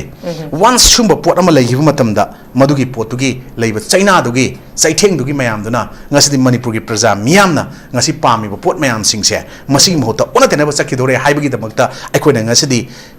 Indian Parliament or Legislative Assembly singi makoi ekoi na ngasi temple of democracy ni what is the first and foremost duty of an elected representative haika to protect the dignity of the house kaino dudi to protect the property and the life of common people hai base sida loina law semba law adagi ngak thok pa khotpa mayam je yaure sigi poto ngak thok minaba targadi Mizoram gi CM ju Nagaland gi CM ju Assam gi CM ju Manipur gi CM ju any part any corner of the country the labor CM khudi maksu makoi ju interconnectivity ama CM ga madu gi development gi tomina ba just like that ekoi ngasi Manipur da department mayam se interdepartmental connection amta leite aduna swaida lambi CM ba PW lo me amuk PhD na khokhai ga keno tawi adu tawi hainai sumaina amata paw khona da sumaina aikoi gi leiri ba democracy fazar lewa ni constitution na pulli ni hairaga su India gi democratic country ni hairaga su ngasi sakhop ngam da maning hanba aduga mapane changjal ko mayam na yahet laga tu laga ngasi aikoi namdhar khunai am ohelise sumba aikoi wakhal khanda da mi na masing yam ne haibse yam haning bodi yam lei adubu ngasi gi khanari ba topic aikoi na da sengna hairaga di massive drive against illegal immigrants in Mizoram and Nagaland gi khanaba ji khudong sab lawraga not only for Manipur not only for Nagaland not only for Mizoram pulap ki oina sigit poche sinani aduna ekoi punna wakan khandamina matau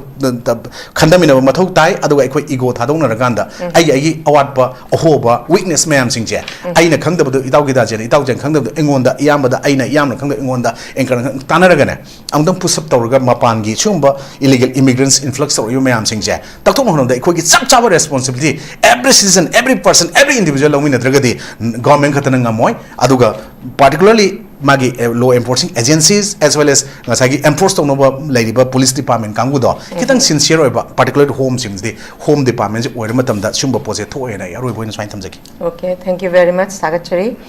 lushila padai Gitajen da lakchege Gitajen ta singna harakanda khoi hojik illegal immigrant gi issue si thoe yamna chawna thoe even hojik Manipur thoe is illegal immigrant gi achauba factor amakhakna chu thokpane habis miyamna khangdana leire masigi marumde ta leise vote bank si te leibe even vote bank si matang da koi congress ki mai kai da gi su koi vote chor gadi chor kaina ga tauri even masigi matang si da amu habidi Manipur da akoi hoi topic sibudi Mizoram and Nagaland or Manipur context on Sanjarakanda. Manipur illegal immigrants in Laire, Sina Chow issue Laire, issue to a Kangna Kangna Dumak Habidi Masagi opposition the issue Masai boat or Gadi chor and a tow. Masida Labour legislature since in a Puna illegal immigrants in Sigi can also take Nabagi Mahota, quite allegation tongue that I should lady. Masimagna, quite indigenous ni, they have indigenous ni Haragasu, Aduma Quigi, Mitegi to An Bakwigi Manipurgi, Puari Lishing, Ani Hena Laire, Haragasu, Nagagi Sudum, Makwigi, Nagalingi, Makwigi, Dreamer Madum Labor, Adegidi. Cookie gisu zele angam gi tawdana tongan ba separatism gi keno makaksu la easy si gi matang sida loshalapada oza gitajen gi kari mod kamai pibini yai musai na mamang thajagi buduni ta sena khoi gi yamna political gi oiba garo dai yung tar gadi mama le bang shi ba ko manipur gi si khoi gi gi idea manipur mo thono hona sana hona matamda na ubangam badu gumbang sagi miron amadi changi haitare ko sikuda moina congress su adi bjp su ai tasena ani mak nusitan ngamon sade adar su manga tari ba issue ko yen kan congress ki su ta fa outer gi ml outer gi mp ka agri si dum almost cookies na dum absolute majority dum vote pi gi hajari ba ko ko sid langi point amadi tasena sumaina vote kabiri ba leader sing sina ko kabiri leader sing sina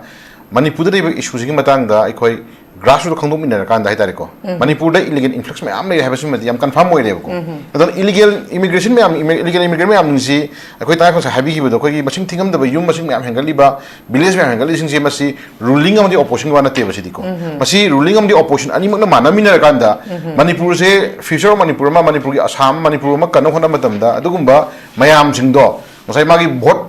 bank chana hona badana tagana magi ngaki political ngi oiba kana phone hona matam na sai assurance pithok na khodok na torising ja ji to wiri da bane ba kano he tungda leihog da miron jingna tungi manipur ma sahi pai pugi wari da koina sahi lising mari mangai puari legan hai wari se ipai pun thambira madugum history so lising ma sapan humfuga mapan gi october 13 ma dai khoi se manipur se india da major ta ure ne kana san kana hi ko major to ngasi bo sahi humda tar sure sahi humda tar ko thakra phare mi khani phare ko thakra mi khani phara ba se bo da ngasi bo da india ne khoi da pi chai theng ji da khoi gi kana baga chai thenga amang baga ahum thol khaidok se bo ko manipur si india da lamno lokshin gare na sumya na si warung nari pramani ko manipur si india ki part amada yaw khama tung dang asi phaw da manipur ki prajasna manipur praja ba si not only for mate ko mate ka tana de himinari ba ko fru ko di mai dare ko himinari ba manipur si ethnic community ma yaw na pullo se madu ma leba amani apik pis dara ma ko adu ethnic community ma himinari ba khoi je ai khoi da india na pi ba kana ba saitheng amade amang ba ahum je khoi na si divide to khaidor ko matam na kai daro gi bu ai khoi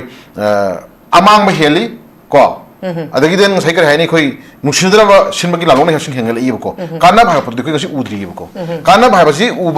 ubagi ure hairagan kai 25 century yora bani ne ji hai ko 25 century yora jiwa uda summa magi political ngi sagi magi kar haini khoi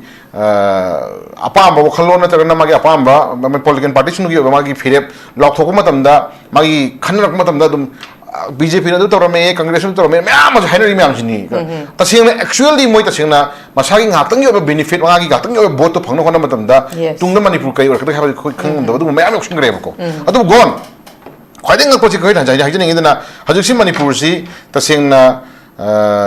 sab chana khoi manipur si tasingna da ka de khoi government ma obagi lekhum thu ma gi machato lei haibu ma question level oi reb ko ek por per la shoi hosi por difangni asi haibu ko la loi khale for example ngarang hanga ko how gi bori to khije mu ko how gi bori na ko param di oi ni but to butabu ngarang hanga to kangpok pigi area ma da ZUF na ko gi lalhobul lup amana haitare ko ZUF ko lalhobul lup amana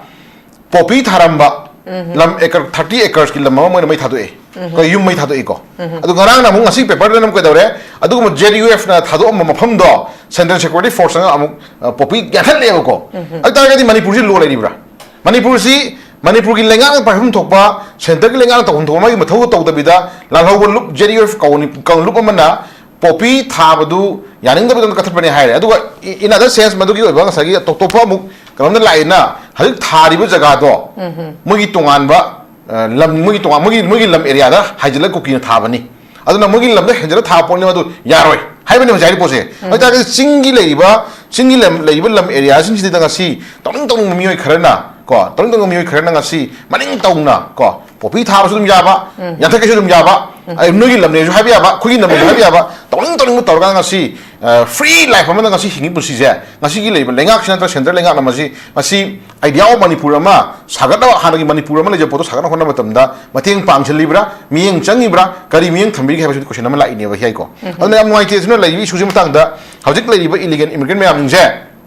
sa highway point ne center ma sama sagi political parties ingina magi nungai jena khona matam gi magi election campaign da ko khulai na sin ganda lai mi sing je moi manami na ka adong sikar haini adong kankara thamai mami ta ye ko mami ta bai phong phong ya hojik koi lepa hokip na mamang lai ba lenga ki lai ba ko gi assembly lo bore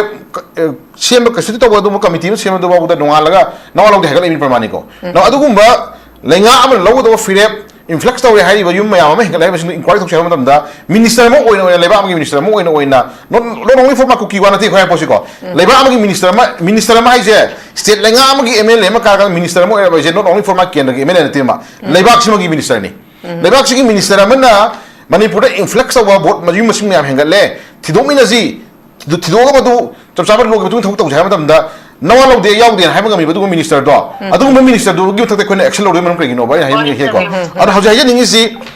maruwe di ta sinai tar ga di influx ori ba illegal immigrants mu do ta do mo do pang do lo do chap man na adu mo lo thugar di yaw ri mla ibu bi ma khara se mo ta na buk tung changi ko adu mo lo ya da thok to do ma teng pang ba instigate tori ba kuda mo na mi hat ma tam da mi ma thang ya la ga hat ga mi du halu sona sai power ai instigate order piri ni pa duga sem magi banaba magi kozo penalty chaman phang tu e ko kono mi halu na order to ni pa duga halami bani pa duga ni dogi kan khena bu shulai te ko halu na piri ni pa du su sam san man logi tu ne khelo hom tu e ko bana illegal immigrant me amdu pahelaga pahela thamma tamda yari ba du mla sing do adu su logi tu ne khelo hom tu e ko adu na sai area ji da ya pon haining de koi lai film je ta sing na yam na kare haini se nungai taba sin khara dum ui ko nungai taba sin khara ui di mla sing marakta loina makina te mla sing gi marakta haju se enmity suspension lai gare ko koi pr lai re haju ko pr lai ba si da kana ko khara na ano bo popular government no sem da buni na mayam kan law nei mi 30 lai re 40 lai re 50 lai re 60 lai re whatever delhi da koi ma song khon chalu su yam yauri ngarang na han da mu mla ma na koi pr manung si सरकार same याबे लोका याबे का हंग MLA जो गुम तो इकन खंजो बो को लानो सुमन मनि ताव किरन एमएलए मना पीआर मनुंग से सरकार सेम याबे लोका याबे का हंग तो मो छु उजगी को नाउ नको अदो योक्सला दे कोई कंफ्यूजन ने खेले एबो को अदि मणिपुर दा अदु मगि फिल्म लागता रगदि इलिगन इमिग्रेंट गासि खंग मरोयबा इलिगन इमिग्रेंट काई खंग मरोयबा हियाई को अदना सुगु मयाम जे सुगु मयाम जिनो भोट से बसिंग याम कासल अबिना लाइरि हेबा इंटेलेक्ट रइबा दुग छात्र मिरोन 25 सेंचुरी मतम छात्र मयाम ngawe जिको अदना प्रजा ngaहल लिजे प्रजा की मिहुत ओइना दायित्व लौरगाना लेबा कनगनी जाति कनगनी फुर कनगनी चखिबा दुगुम लीडर सिंगिना मको मै नै ngaro कोसिदा ज्ञान सलते पोपी थाबिन नबसिदा शिया यामिन नरबरा पोपी थामिन नबसिदा काई काई तमिन नब खंगदो फिल्म लाखिल गरे बकोदुना हजले इशू जी एमएलए कारिबा मियोय ला कंट्रा तर खरे हेमगी दायित्व लौनि लौरिबा दुगुमबा एमएलए सिंगि मरक्ता को इंगा ngawjab एमएलए खरे यावरि बको हियाय को इंगा ngawjab हियाय कोई खरे यावरि लाइरि हाइबा हितबना अमनि लाइरि हाइबा हितबना अमनि क्वालिफिकेशन वाम वांगदबना अमनि चटना लो चटना मदे लेगने बको मियांग लीडर ओइरमनि ना ngang थोरा कोदाजु खरा ये ngang बिबा तगम तो माय पावर जु कइनो गाइसे करा हाना लाइरि हेक्ट्रगसु एमएलए ओइरकांददि मागी एडवाइजर ओइगेरा मागी सेनियर लीडर ओइगेरा तर कना गुम्बा इटिले मदि फमिन रकांदा आई एमएलए म तबु याबजु कइनो आई ngang याबजु कइनो खरा सुनै ना नि मखरा लइए बको अदना ngasai कुकी गी एमएलए मिनिस्टर ओइना काउंसिल मिनिस्टर में आमना लोगो ओरे दगी हाउ सेमनि लोगो ओरे to the constitute up to committee sem ko do no ala na wala dir ha gale MLA minister le fa hokip tu bu adu no ala ko kem buk tongom de ba tamko adu daga di illegal immigrant ta thoko di lairi ba ji ko illegal immigrant ta thoko di lairi ye ko moi sing ha nai khoi ha na moi ji para ta mi sang i bu ko du na moi je ha ok ta thok pura phar ga moi ja ha na phar ga illegal immigrant sini ko na ngang sini ko du ya de ko na thak da moi da pan do ek to na kan thama min na pan da re moi da pham sang i bu tamko moi ji ha na phar daga di आगे यूम छाले विष्णु दी तम कोई ना मगर दिशा खराब ससुर दुपोर में नेबा लूरी दी सुनने पावर पायरगा राइट पायरगा सिक्योरिटी में अंगाक सेले बनी पादना सुंगी फोटो फाब यारोय आइन थम ने हेगले इनी दो खुद मन Poppy सिबु government ni law ki matung ni drug ni ka khathal drug tamo hana ki former DG wera me elen khawti chujampur gi MLA ka elen khawti dun lei phajoi thagal lei hagal lei mi ko chujampur da poppy festival bakhal iman bangthor mi une adu ba poppy festival bangthor bani pa di pha di ba chuno kan na law ekar kunthra chai ka thalu ri tamo ngai ru di la je adu su amuk government na tawdu ma thawdu JUF ko la lo lu ma na ka thal ro ka nwa la ga mo army chal ka thal ko tamo ko ngai su ya da ga di manipur je mathang onari ba onari ba HEEYAI ko aduna 이걸 오늘 보면 아니 혹시 내가 그 이왕왕을 했다 뭐더라 또 리뷰는 되나 시행식 나 와르가디 HEEYAI 짭짭아 따싱바 거기 이말레바 농시버고 따싱나 파전나 미양이 워큰 큰망 뭐 따봉 것도 뭐도금바 미로나마 미로나마 리더 팀마마 거 팀마마 에코이 암투나 마니푸르기 레비리바 좀 프로젝트 코딩망나 엄청 셈을 비라간다 이말레바 마니푸르 제가 제가 혼자 나타나 파일레라 했던 적이 오케이 Thank you very much. I'm nungai jeng asigi pukachari ba khoi topic asida tongan ba panelist ahumna masa gi ba warol ke ama thambiduna pukachari ba topic asibu mapung phan bi gi damakta notice window gi maikai degi khoi pabung jakiran amadi khoi user GITAJEN bo hanna thagat ba phongdok chori loisilakpa bada thamjaning ba wafam di khoi gi hai ba khoi gi Mizoram amadi Nagaland da hai ba makhoi gi su illegal immigrants sing si paktak na takthokpagi phibam ama lakpasimaksu khoigi thangnaba state ama oina masi makhoigi karamba policy program no masi kada how far kada ibo yongno masi pukchel siengna pukchel tingna tawribano habasi makni adumakpu siengna tawramba oibe targadi masi maksu afaba khudam amani habasu thamjage adumakpu manipur gi oinadi khoigi former chief minister nongthombam biren masi step forward oina masi jangsan biram labani adumakpu jangsan lurba matung habidi koi masigi thoglaiba conflict sigi solution masigi wahan khoigi chapchaba warol lama chapchaba khoigi habidi thoiba kano sigi chapchaba khoigi solution amadi puthok ngasi bobo puthok pangamdri dumakpu masida thamjani bedi khoigi laiba laibak amagi thau puriba sing legislature bu oiro executive bu oiro judiciary bu oiro chapchaba masigi khoigi system si pura failure oire law si chatre haba magni tawgadaba masa masagi mathausi amatta niyom chumna tawdaba duga illegal immigrants sing laire khangna khoge vote bank kharagi damak masagi khudong chaba kharagi damak masi dumak masi tumina dum mafam matamna yana ba chatpa sina maram or kanda ngasi khoi masigi phibam si masigi condition si yobani duga media da laiba sing su chapchaba magi freedom of expression sida mahaka na ngangning ba warol mahak na thamning ba statement thamluraga su amuk masigi athing ba sing su dumak thamlak pasina su acha uba akhoi miyam da mitna na khongoi ga da ba warol kaya ama thamba da su dumak lenga ki mai kai da gi su athing ba su piri masi maksu adumak masi mang su dumak akhoi dumak loopholes leirakna ba machak amakhakni dumak pu Lairiba Manipur ki issue sida illegal immigrant khaktana te khogi drug ki matang da su achau ba khogi legislature da chingnaba masiga drug cartel gi una phagi ba singchu dumak kari haini makhogi phangpham thokpa penalty phangdana dumak laigi amasine takpadi khoi lawless chapchaba system si chatkadaba si pura fail ore habasini masi tangai phadana khogi oja GITAJEN so haibiba sumaina khogi anauba pura new face ama oina pura inauna akhoi tangai phadana semgat pa mayam tangai phadabagi tanjadu tangai phadana yaurakle duga akhoi election su yam nakselak labani aduna khoi tangai phadana lakadaru election sida khogi Manipur sibu idea of Manipur da changsilaga amatoina hingminana ba ngasi shoiriba mayam si tangai phadana khoi ma pham matam chana semdok haudragadi akhoi si lup pa habadu pura lup khibagi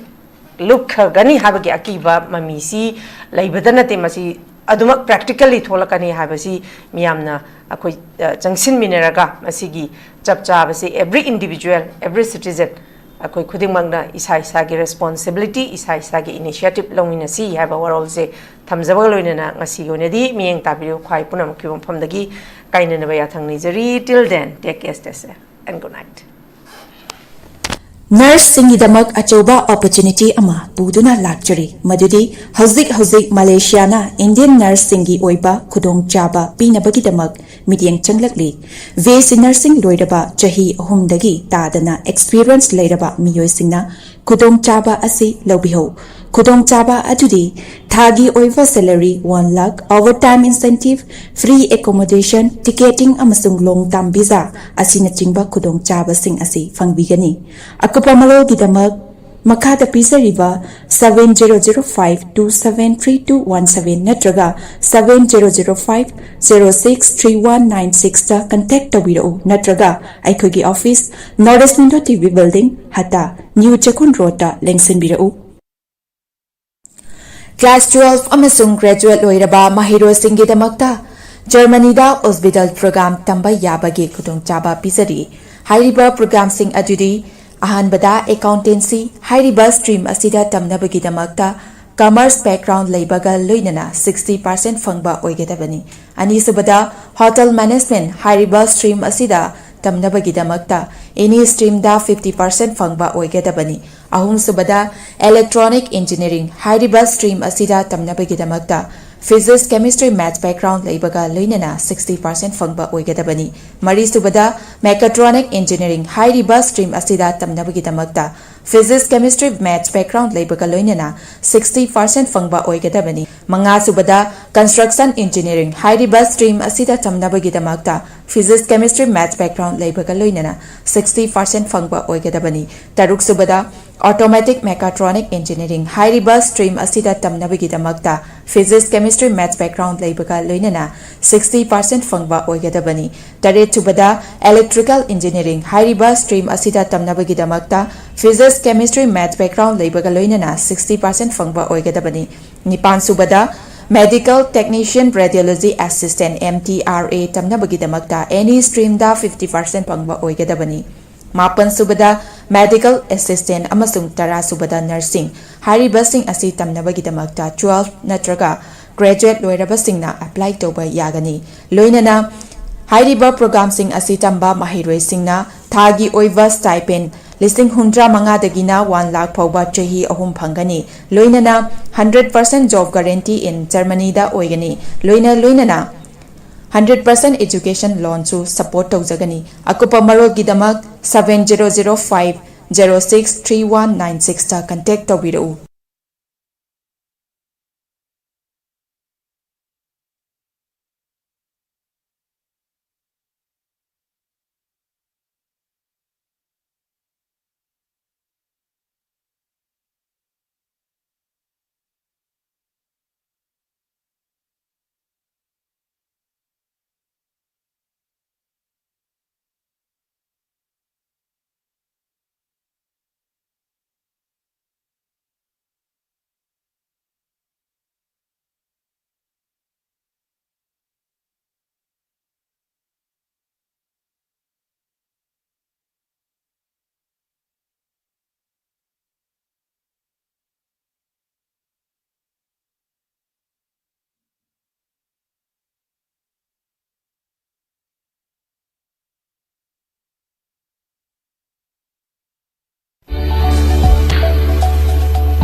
Step into a world of endless possibilities with 18 dynamic faculties and 180 plus courses. Unlock your potential with industrial-ready training and placements. SGT University, empowering tomorrow's leaders.